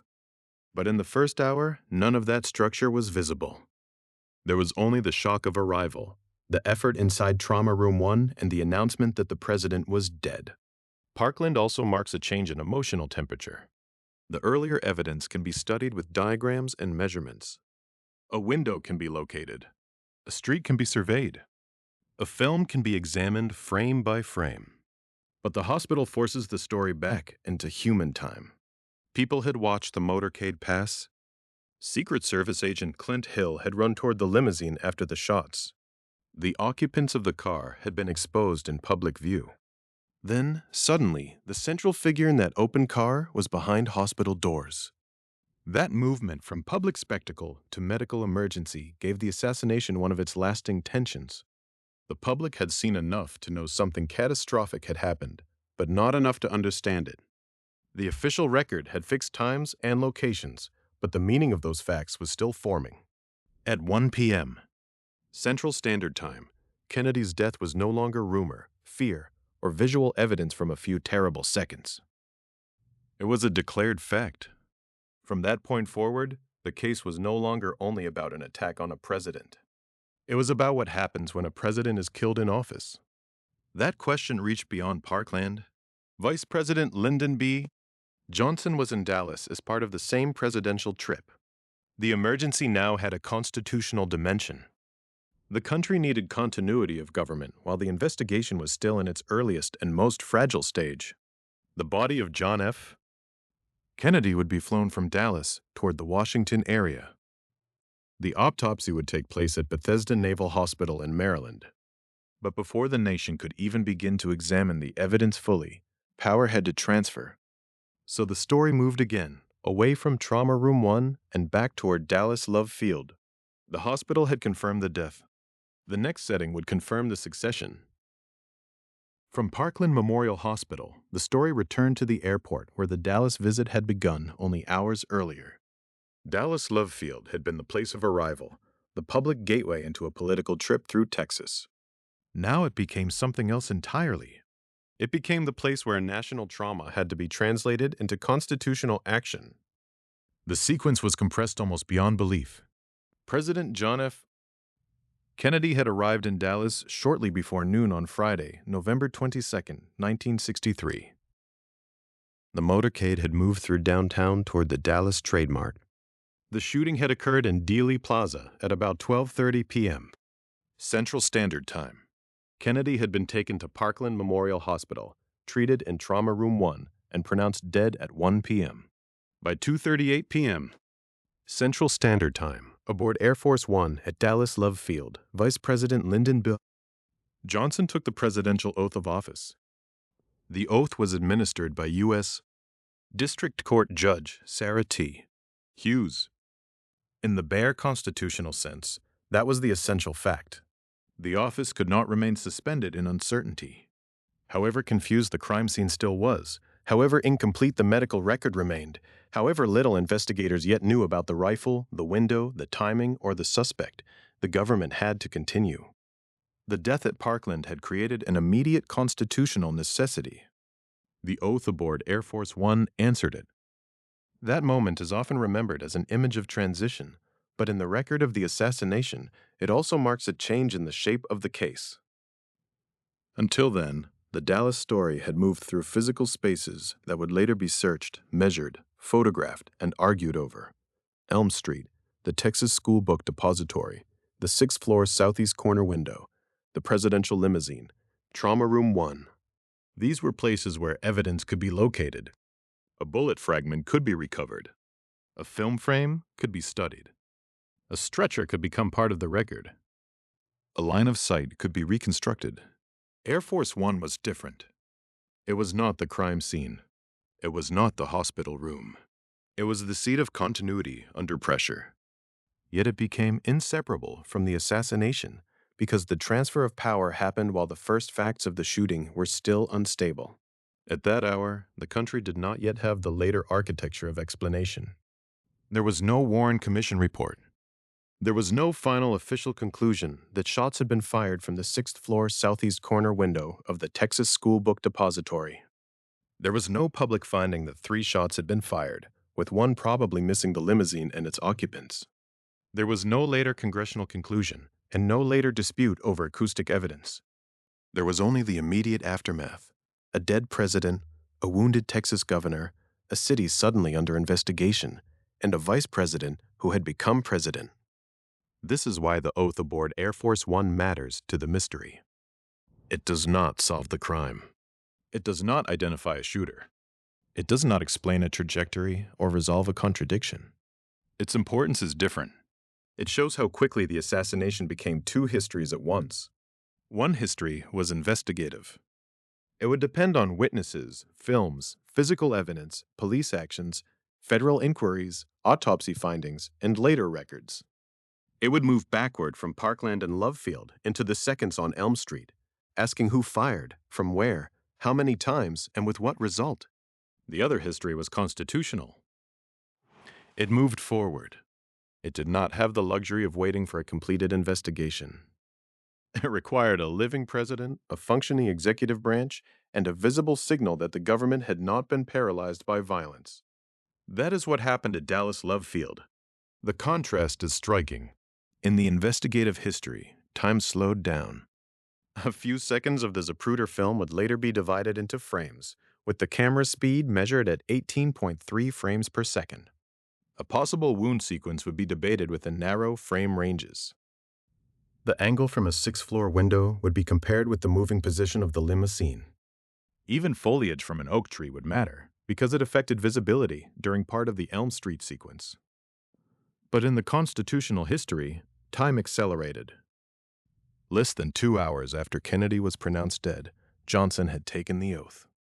The nation moved from crisis to succession before the evidence had been organized into a coherent case. That tension has never entirely disappeared. The speed of the transition was necessary. It was also emotionally jarring. At Parkland, doctors had been dealing with a medical catastrophe. At Lovefield, the government was dealing with the consequences of that catastrophe. The same afternoon contained both the attempt to preserve a life and the formal recognition that the life had ended. The official transfer of power did not wait for public understanding. It could not. The setting deepened that feeling. Air Force One was not a courtroom, not the Capitol, not the White House. It was an aircraft on the ground at Dallas Love Field, the same airport connected to the beginning and end of Kennedy's Texas stop in Dallas. The trip that had been supposed to move from a landing at Love Field to a motorcade through downtown and then to a luncheon speech at the Dallas Trade Mart had instead returned to the airport under conditions no itinerary had imagined after lunch. The presence of Judge Sarah T. Hughes gave the oath its legal form. Johnson, who had come to Dallas as vice president, left it as president. The transfer was not symbolic alone. It was a constitutional act performed in the middle of an unfolding national emergency. That is why the time, 2:38 p.m., Central Standard Time, is more than a timestamp. It is a marker of the moment when the assassination ceased to be only the death of one president and became the beginning of another presidency. Still, the oath did not settle the facts of Dallas. While the machinery of succession moved aboard Air Force One, investigators still had to account for what had happened inside and around the Texas School Book Depository. The building that had loomed over Elm Street remained central. Its sixth floor would become the alleged firing point identified by the Warren Commission. Its cartridge cases, rifle evidence, and window position would later become part of the official case. But even before the later reports, before the public knew the shape of the argument, the building had already produced one of the most important early questions. Where was Lee Harvey Oswald in the minutes after the shots? The answer, at least in the first police encounter recorded in the case, was not outside the city, not at the airport, and not yet in Oak Cliff. It was inside the Texas School Book Depository. Shortly after the shooting, Dallas patrolman Marion L. Crappy pulled the pliango inside the socket, went to shake up the regular. Baker and building superintendent Roy Truly encountered Oswald in the second-floor lunchroom. Oswald was initially allowed to leave because Truly identified him as an employee. That brief encounter belonged to a different clock than the oath aboard Air Force One. At Lovefield, the country was making sure the presidency continued.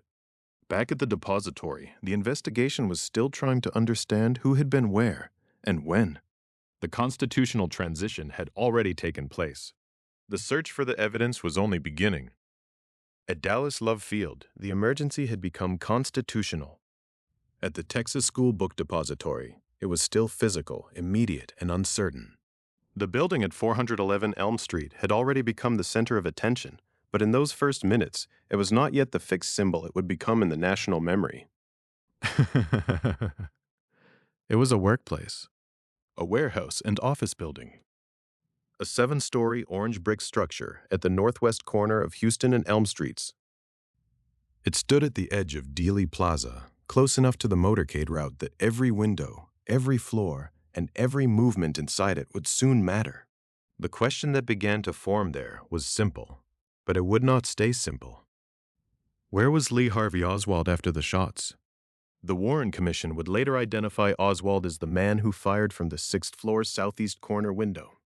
That conclusion made his movements immediately after the shooting critical. If the shots came from that window, then investigators had to account for how Oswald moved from the alleged firing point to the place where he was first encountered by police inside the building. That first encounter did not happen on the 6th floor. It happened in the 2nd floor lunchroom. Shortly after the shooting, Dallas patrolman Marion L. Baker entered the Texas School Book Depository. With him was Roy Truly, the building superintendent. Their names became tied to one of the most examined moments in the early record, not because the encounter lasted long, but because it created a precise point of contact inside the building at a time when the entire city was beginning to react to the assassination. Baker was a Dallas patrolman. Truly was not an investigator. He was the man who knew the building and its employees. In the confusion after gunfire in Dealey Plaza, that distinction mattered. Police officers were responding to a crisis that had no settled shape yet. They did not yet possess the full later case, the rifle, the shell casings, the ballistic conclusions, the frame-by-frame timing arguments, the later arrest, the later murder of Oswald by Jack Ruby, or the later national investigations. They were acting in the first uncertainty. In that uncertainty, Baker and Truly encountered Oswald in the 2nd floor lunchroom. Oswald was not detained at that moment. He was initially allowed to leave because Truly identified him as an employee. That is the core of the episode. It is brief. It is not dramatic in the way the shooting in Dealey Plaza was dramatic, or the oath aboard Air Force One was historic, or the later arrest at the Texas Theater would become cinematic. Yet precisely because it was brief, it became powerful. It was a small moment inside a large event, and small moments in this case often carried unusual weight. The reason is timing. The Warren Commission's case depended on the relationship between several clocks. There was the clock of the motorcade as it turned from Main Street to Houston Street and then left onto Elm Street. There was the clock of the Zapruder film, measured by the FBI at 18.3 frames per second. There was the medical clock at Parkland Memorial Hospital, where Kennedy was pronounced dead at 1 p.m. Central Standard Time. There was the constitutional clock at Dallas Love Field, where Lyndon B. Dick Tenoris. Johnson took the oath at 2:38 p.m. Central Standard Time. And there was the building clock, the question of who could have been where inside the depository in the minutes after the gunfire. The 2nd floor lunchroom encounter belonged to that building clock. For investigators, it gave them a sighting of Oswald inside the Texas School Book Depository shortly after the assassination. For later critics, it raised a problem that would be argued again and again. If Oswald had fired from the 6th floor southeast corner window, how much time did he have to get to the 2nd floor lunchroom before Baker and Truly encountered him? The research record identifies the importance of that question without requiring speculation. The encounter matters because it joined 2 points in the official narrative, the alleged firing location above and Oswald's presence below soon afterward. The lunchroom itself became less important as a room than as a marker. In an ordinary workplace, a lunchroom is a space of routine. It is where employees pause, eat, talk, and step away from their tasks. But on November 22, 1963, the 2nd floor lunchroom became a checkpoint in a national investigation. It was a place where Oswald was seen, recognized, and not held. That last fact would become one of the most haunting features of the episode. He was allowed to leave. At first glance, that decision can seem astonishing. But in the immediate moment, the full chain of suspicion had not yet hardened around him. Truly identified Oswald as an employee. In a building where people worked, an employee's presence was not itself proof of guilt. The police response was still unfolding. The presidential limousine had already left Dealey Plaza for Parkland Memorial Hospital. Witnesses outside had heard shots and seen fragments of a scene that did not yet fit together. The building was not yet the completed crime scene of later reports. It was becoming one. That is part of what makes the lunchroom encounter so important to understand carefully. It should not be treated as if everyone inside the depository already knew what later investigators would claim. The Warren Commission's final structure was built after evidence was collected, witnesses were interviewed, and the case was reconstructed. Baker and Truly were operating before that structure existed. They were inside the first wave of response. Still, the consequences were enormous. If Oswald had been detained in that moment, the next part of the case might have unfolded differently. There might have been no movement into Oak Cliff in the same way. There might have been no later arrest at the Texas Theater. There might have been a different chain of police actions before the fatal shooting of Dallas police officer J. D. Tippit. But history does not give investigators those alternate paths. It gives them what happened. Baker and Truly encountered Oswald. Truly identified him as an employee, and Oswald was initially allowed to leave. This is where the investigative record begins to take on a strange double quality. On one level, the lunchroom encounter appears to support the official narrative by placing Oswald inside the depository shortly after the shooting. He was not a distant suspect invented later. He was there in the building, close in time to the assassination. On another level, the same encounter became a source of doubt for those who questioned the Warren Commission's reconstruction. The issue was not simply whether Oswald was present. The issue was whether his presence there could be reconciled with the path the official account required. That is why this episode has remained so scrutinized. It is not because the facts of the encounter are elaborate. They are stark. Baker. Truly. Oswald. Second floor lunchroom. Shortly after the shooting. Oswald identified as an employee. Oswald allowed to leave. The complexity comes from what those facts are asked to carry. They carry the weight of the sixth floor conclusion. They carry the timing problem created by the Zapruder film and the commission's sequence of shots. They carry the shock of a police response unfolding in real time. They carry the public's later suspicion that decisive moments in Dallas kept slipping through the hands of authorities before anyone understood their meaning. The Texas School Book Depository itself had already been transformed by then. It was no longer only the building overlooking the turn onto Elm Street. It was becoming the central evidence site. The sixth floor southeast corner window had been identified by the Warren Commission as the source of the shots that killed Kennedy and wounded Governor John Connally. The rifle evidence would be tied to a 6.5mm Model 91/38 Mannlicher Carcano, bearing serial number C2766. 3 spent cartridge cases would be part of the ballistic record. A nearly whole bullet and fragments from the Limousine would be examined. But all of that belonged to the investigative process that followed. The lunchroom encounter happened before the case had fully assembled itself. That is the tension at the center of this chapter. The official record would eventually describe a sequence. The lived moment was confusion. In the years afterward, as the Warren Commission's conclusions were debated, and later as the House Select Committee on Assassinations revisited the case, the lunchroom encounter remained a fixed point people returned to because it seemed to offer something rare, a near-immediate sighting of the accused man inside the building. Yet it also refused to settle the larger argument. To some, it placed Oswald exactly where suspicion would expect him to be. To others, it sharpened the question of whether the official timing could bear the strain placed on it.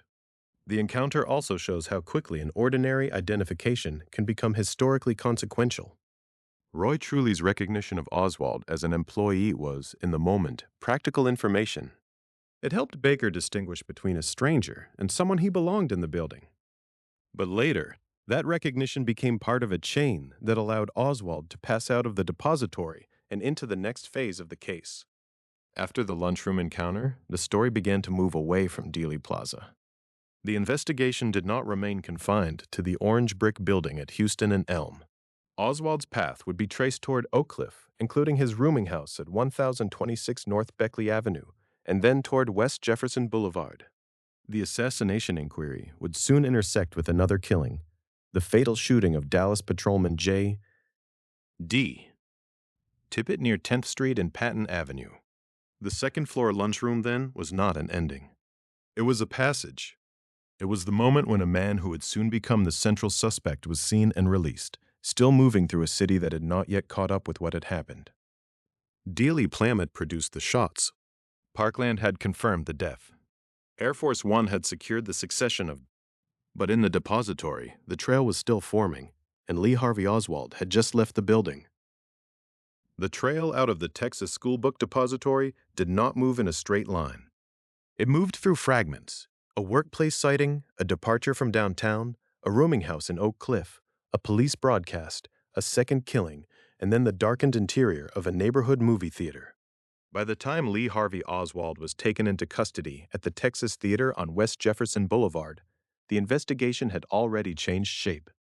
It was no longer only the investigation of shots fired at a presidential motorcade in Dealey Plaza. It was also the investigation of a Dallas police officer killed on a residential street.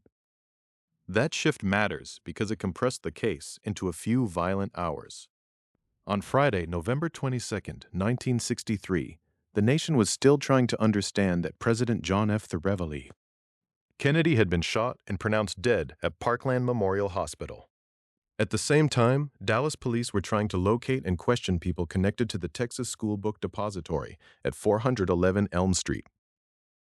Lee Harvey Oswald had been encountered inside the building shortly after the shooting by Dallas patrolman Marion L. Baker and building superintendent Roy Truly, then allowed to leave because Truly identified him as an employee. That moment did not clear him. It only meant that, in the confusion of those first minutes, he was not stopped. From there, the story moved south and west of downtown into Oak Cliff. The research record identifies Oswald's rooming house as 1026 North Beckley Avenue. In the geography of the case, that address became a hinge between the depository and the Texas Theater. It placed the emerging suspect outside the assassination scene and inside another part of Dallas, at a time when police attention was still expanding outward from Dealey Plaza. Oak Cliff was not Dealey Plaza. It did not have the same monumental landscape: the triple underpass, the reflecting pools, the colonnades, or the orange brick building at Houston and Elm. It was a neighborhood of streets, homes, small businesses, and local movement. Yet in the official narrative, it became just as important, because the trail that led away from the presidential assassination soon crossed the path of Dallas patrolman J.J.D. Tippit. Tippit was killed near 10th Street and Patton Avenue in Oak Cliff. That fact gave police a second crime scene and a second body. The president had been shot in the motorcade. Now a uniformed Dallas police officer was dead in the same city within the same unfolding emergency. For investigators, this was not a detached event. It helped connect the search for a suspect in the assassination to an immediate murder investigation on the ground. This is one of the reasons the Tippit shooting became so consequential in the history of the case. It did not merely add another tragedy to an already catastrophic day. It accelerated the identification and pursuit of Oswald. The assassination of the president had already placed every available detail under pressure. But the killing of a police officer created a different kind of urgency: local, direct, and operational. Dallas police were not only preserving evidence and securing buildings. They were now pursuing a man believed to be connected to the death of one of their own. The Warren Commission would later identify Lee Harvey Oswald as the man who fired the shots that killed Kennedy and wounded Governor John Connally from the 6th floor southeast corner window of the Texas School Book Depository. But before that conclusion could be written into an official report, Oswald had to become a suspect in real time. The movement through Oak Cliff was part of that process. It was not a courtroom presentation. It was a rapidly developing police response, unfolding while rumors, broadcasts, witness reports, and fear moved across Dallas. The Texas Theater on West Jefferson Boulevard became the next fixed point. It was there that Oswald was arrested after the fatal shooting of Officer Tippit. The location is important because it turned a citywide search into a physical capture. The man who had left the depository, whose path led through Oak Cliff, was no longer moving. He was in custody. In the architecture of the JFK case, the Texas Theater stands far from the 6th floor window, but very close to the formation of the official narrative. Dealey Plaza established the scene of the presidential shooting. Parkland established the medical crisis and the death of the president. Dallas Love Field established the transfer of power when Lyndon B. Johnson took the oath aboard Air Force One. The Texas School Book Depository established the workplace and the evidence trail that investigators would later present. Oak Cliff added the second homicide. The Texas Theater supplied the arrest from. That sequence gave the case its early structure. It allowed investigators to connect a man, a building, a rifle, a police killing, and an arrest within a narrow span of time. But it also created one of the central tensions that has never fully left the public mind.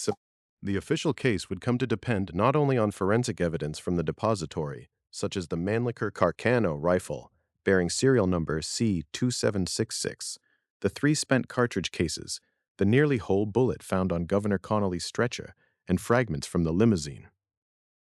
It would also depend on the story of Oswald's conduct after leaving the building. That post-assassination movement matters because it seemed to investigators to show flight.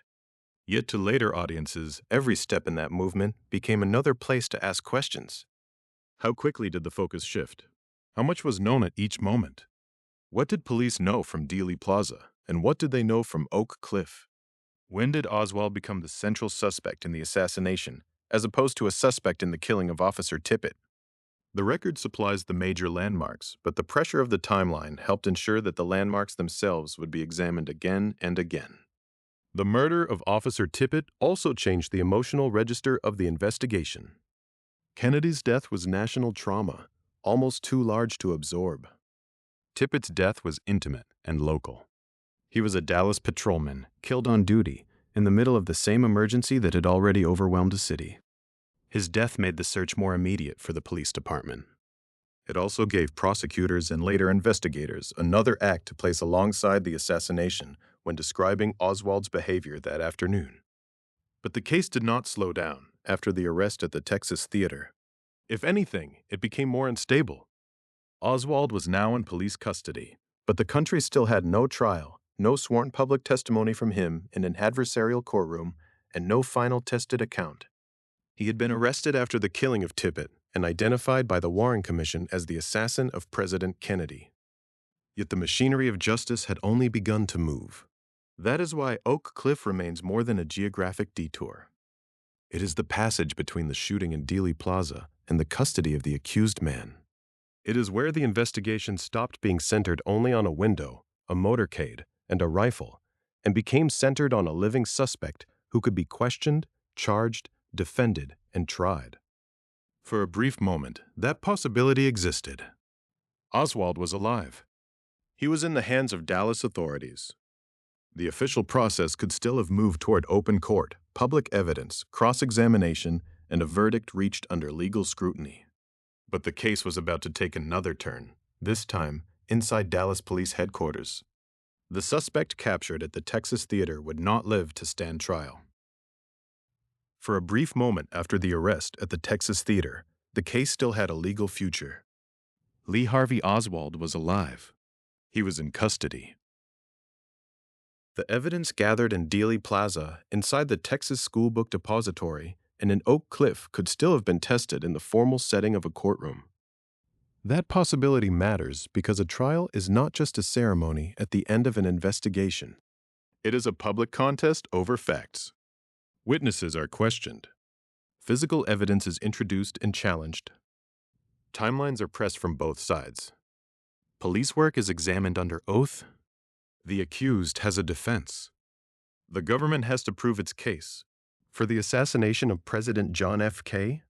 Kennedy, that process never happened. On Sunday, November 24th, 1963, 2 days after the gunfire in Dealey Plaza, Oswald was being moved through the basement of Dallas Police Headquarters during a prisoner transfer. It was there, inside the building that held the machinery of local law enforcement, that Jack Ruby shot him. Oswald was taken to Parkland Memorial Hospital, the same Dallas hospital where Kennedy had been brought after the motorcade sped away from Dealey Plaza. On Friday, Parkland had been the place where doctors tried to save the president and where Kennedy was pronounced dead at 1 p.m. Central Standard Time. On Sunday, it became the place where the accused assassin died before the country could ever see him tried. The geography alone is striking. Dealey Plaza, the Texas School Book Depository, Oak Cliff, the Texas Theater, Dallas Police Headquarters, and Parkland Memorial Hospital were now connected in one compressed chain of events. The assassination had begun in a public square. The suspect had been found in a neighborhood theater. The legal process was supposed to move from police custody toward court. Instead, the chain broke in a police basement. That break became one of the deepest sources of enduring suspicion in the Kennedy case. The official investigation could still collect evidence. It could still interview witnesses. It could still reconstruct the motorcade route from Main Street to Houston Street to Elm Street. It could still examine the 6th-floor southeast corner window of the Texas School Book Depository. It could still study the rifle identified in the Warren Commission evidence as a 6.5mm Model 91/38 Mannlicher Carcano bearing serial number C2766. It could still review the 3 spent cartridge cases found on the 6th floor, the nearly whole bullet found on Governor Connolly's stretcher, and the bullet fragments recovered from the presidential limousine. It could still use the Zapruder film and the FBI determination that Abraham Zapruder's camera recorded at 18.3 frames per second. But without Oswald alive, something essential was missing. There would be no full adversarial proceeding in which the government's case against him could be tested from beginning to end. There would be no defense attorney cross-examining the witnesses who placed him along the trail from the depository to Oak Cliff. There would be no jury asked to weigh the evidence under the standards of criminal law. There would be no verdict reached after public argument over the rifle, the timing, the witness accounts, the second-floor lunchroom encounter, the shooting of Dallas Patrolman J.D. Tippit, and the arrest at the Texas Theater. The Warren Commission later concluded that the shots that killed Kennedy and wounded Governor John Connolly were fired from the 6th-floor southeast corner window of the Texas School Book Depository. It concluded that 3 shots were fired and that 1 shot probably missed the limousine and its occupants. It relied on witness testimony, physical evidence, firearms analysis, film analysis, and reconstruction. But it was not a criminal trial of Oswald. It was a presidential commission investigation into a national catastrophe. That distinction became important. A commission can gather, evaluate, and report. It can build a historical and investigative record. But it cannot replace the public force of a trial, especially in a case where the accused is dead before he can be prosecuted. The death of Oswald created a permanent gap between investigative conclusion and courtroom judgment. For many Americans, that gap became the place where doubt lived. The timing made the suspicion even harder to contain. Kennedy was shot on Friday, November 22nd. Oswald was arrested later that same day at the Texas Theater after the fatal shooting of Officer Tippit. By Sunday, November 24th, Oswald himself was dead. The nation had not yet absorbed the first shock before the second arrived. The accused assassin was gone before the public had seen the case presented in open court. And because Oswald never stood trial, every unresolved question carried a different weight. The second-floor lunchroom encounter inside the Texas School Book Depository remained a point of scrutiny because it placed Oswald in the building shortly after the shooting, yet also raised timing questions that later audiences would return to again and again. The Oak Cliff sequence remained important because it connected Oswald's departure from downtown Dallas to the fatal shooting of Officer Tippit near 10th Street and Patton Avenue, and then to the Texas Theater on West Jefferson Boulevard. The physical evidence from the 6th floor remained central because the Warren Commission would identify it as the basis for placing the rifle and the shots in the depository. The Zapruder film remained central because it turned the assassination into a frame-by-frame problem of timing, movement, wounds, and reaction. All of those issues could be investigated. None of them could be litigated against Oswald. This is why Jack Ruby's act changed the history of the case beyond the fact of one more death. Ruby did not only kill a prisoner. He killed the possibility that the accused man would answer the charges in court. He killed the possibility that the government's theory would face a defense in a public trial. He killed the possibility that the public would watch the evidence tested through the ordinary, adversarial system that gives criminal judgments their authority. The effect was not limited to law. It shaped memory.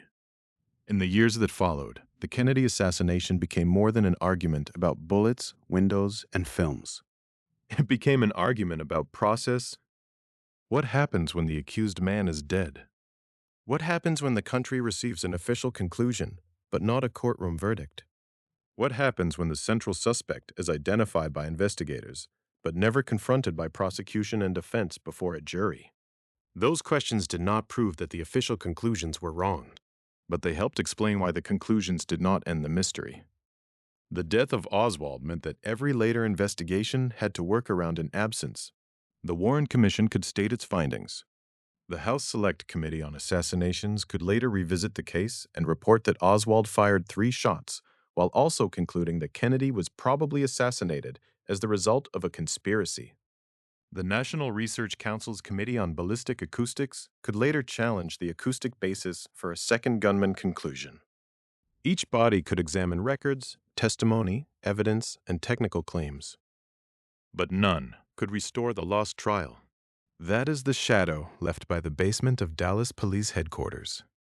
The assassination had already taken a precedent. The shooting of Oswald took away the one legal proceeding that might have forced the evidence into its sharpest public form. After that Sunday, the case moved increasingly into reports, archives, expert analysis, congressional review, and records releases. The facts did not disappear. They multiplied. The documents grew. The interpretations hardened. The suspicion endured. The suspect who never stood trial became part of the mystery that would not die.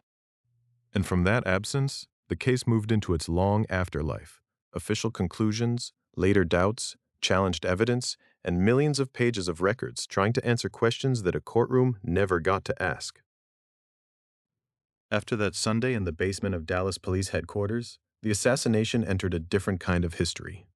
It was no longer only a crime scene in Dealey Plaza, a hospital crisis at Parkland, a transfer of power aboard Air Force One, or a police chase through Oak Cliff. It became a paper trail. It became testimony, exhibits, photographs, films, recordings, expert reports, agency files, and congressional records. The question was no longer simply what happened in those few seconds on Elm Street. It was whether the record could ever be complete enough, trusted enough, and public enough to settle the matter. The first great official answer came from the President's Commission on the Assassination of President Kennedy, known to history as the Warren Commission. Its conclusion was direct. The shots that killed President John F. Kennedy and wounded Governor John Connally were fired from the 6th-floor southeast corner window of the Texas School Book Depository. The commission concluded that Lee Harvey Oswald fired 3 shots. It concluded that one shot probably missed the limousine and its occupants. It placed the weapon, the spent cartridge cases, the nearly whole bullet found on Governor Connally's stretcher, and the bullet fragments recovered from the presidential limousine into a single chain of ballistic evidence tied to the 6.5mm Model 91/38 Mannlicher Carcano rifle bearing serial number C2766. For the commission, the architecture of the case was physical and chronological. The motorcade turned from Main Street onto Houston Street, then left onto Elm Street. The open limousine passed near the Texas School Book Depository. The southeast corner window on the 6th floor became the firing point. The Zapruder film became a clock, measured at 18.3 frames per second, measured at 18.3 frames per second. The wounds, the rifle, the shell cases, the bullet evidence, the witness accounts, and the movements of Oswald after the shooting were assembled into a conclusion. That conclusion was meant to close the central factual question. But it did not close the public question. Part of the reason was built into the case from the beginning. Oswald was never tried. The evidence was never tested in open court by prosecution and defense. The country never watched witnesses cross-examined under the pressure of an adversarial proceeding. Instead, the nation received a commission report. For many citizens, that was not the same thing. A report could gather evidence, but it could not replace the courtroom that Jack Ruby's gun had taken away. Over time, doubt found many places to live. It lived in the shock of the assassination itself. It lived in the speed of the events: Dealey Plaza, Parkland Memorial Hospital, Dallas Love Field, Oak Cliff, the Texas Theater, Dallas Police Headquarters. It lived in the violence of Oswald's death on Sunday, November 24th, 1963. It lived in conflicting perceptions from witnesses who had heard shots echo through an urban plaza of hard surfaces, open space, and underpasses. and it lived in the broader atmosphere of secrecy and suspicion that marked the Cold War years. Then came another official inquiry, and with it, a conclusion that changed the afterlife of the case. In 1979, the House Select Committee on Assassinations reported that Lee Harvey Oswald fired 3 shots and that the second and third shots struck President Kennedy, with the third shot killing him. In that respect, the committee preserved a major part of the earlier official finding. Oswald was still identified as a shooter, and the fatal shot was still attributed to him. But the committee also reached a more explosive conclusion. It reported that President Kennedy was probably assassinated as the result of a conspiracy. That sentence did not identify the other gunmen. It did not establish the full extent of any conspiracy. It did not provide a complete alternate map of who planned the assassination, who participated in it, or how far the plot reached. But as a matter of public meaning, it was enormous. The United States Congress had reopened a door that many believed the Warren Commission had tried to close. The committee's conspiracy finding depended heavily on acoustic evidence. That evidence was interpreted as indicating a possible shot from the grassy knoll, the area in Dealey Plaza that had long occupied a central place in public suspicion. The grassy knoll mattered not only as a location, but as a symbol. It stood opposite the official firing point. It suggested the possibility of crossfire. It offered a physical shape to the fear that the story was larger than one man in one window. But technical evidence can shift under later review.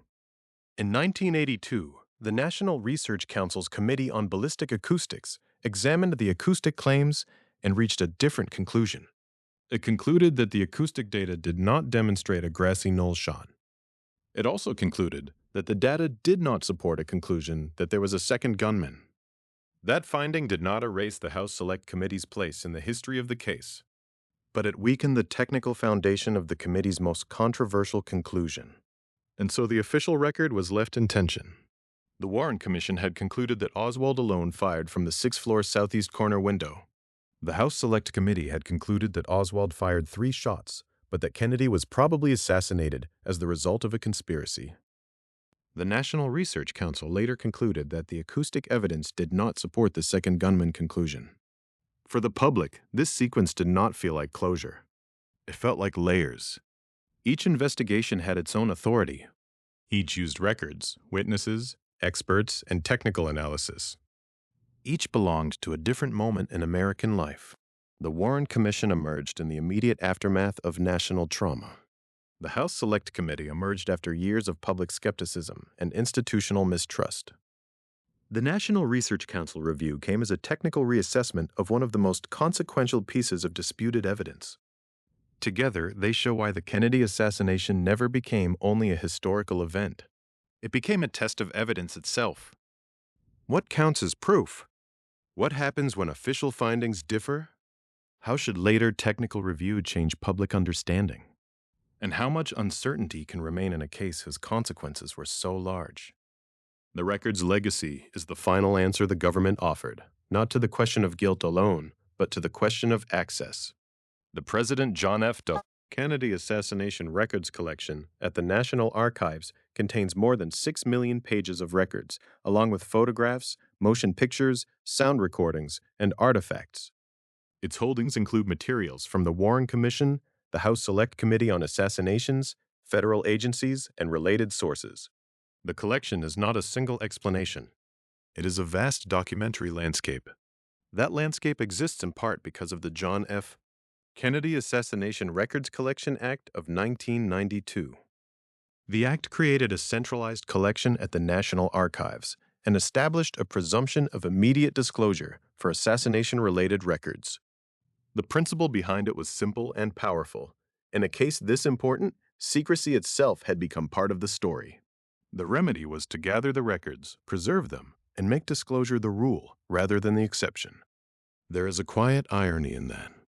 The assassination lasted only seconds in Dealey Plaza, but the record of it now stretches across millions of pages. A motorcade route became a national archive. A window became a subject of forensic reconstruction. A home movie became an evidentiary clock.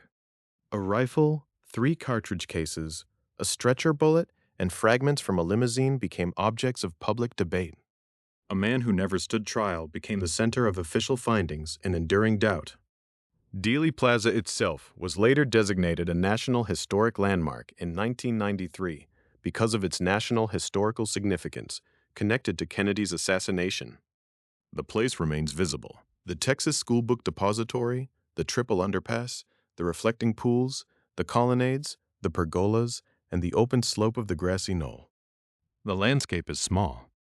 The history it carries is not. So what really happened in Dallas?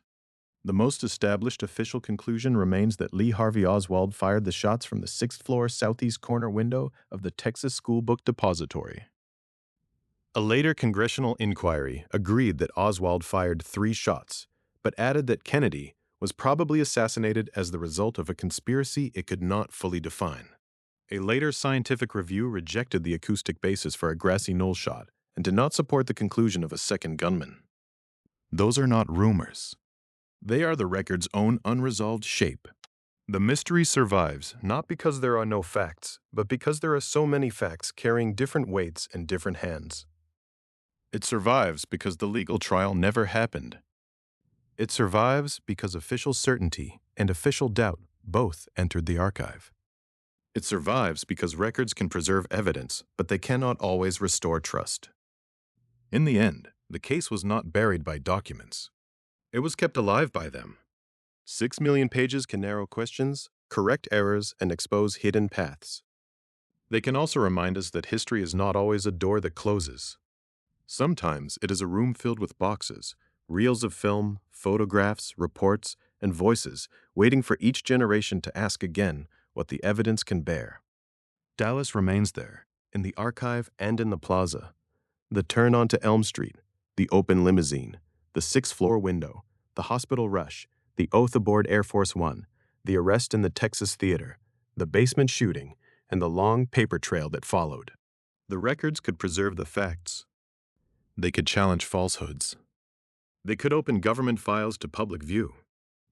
But they could not bury the mystery.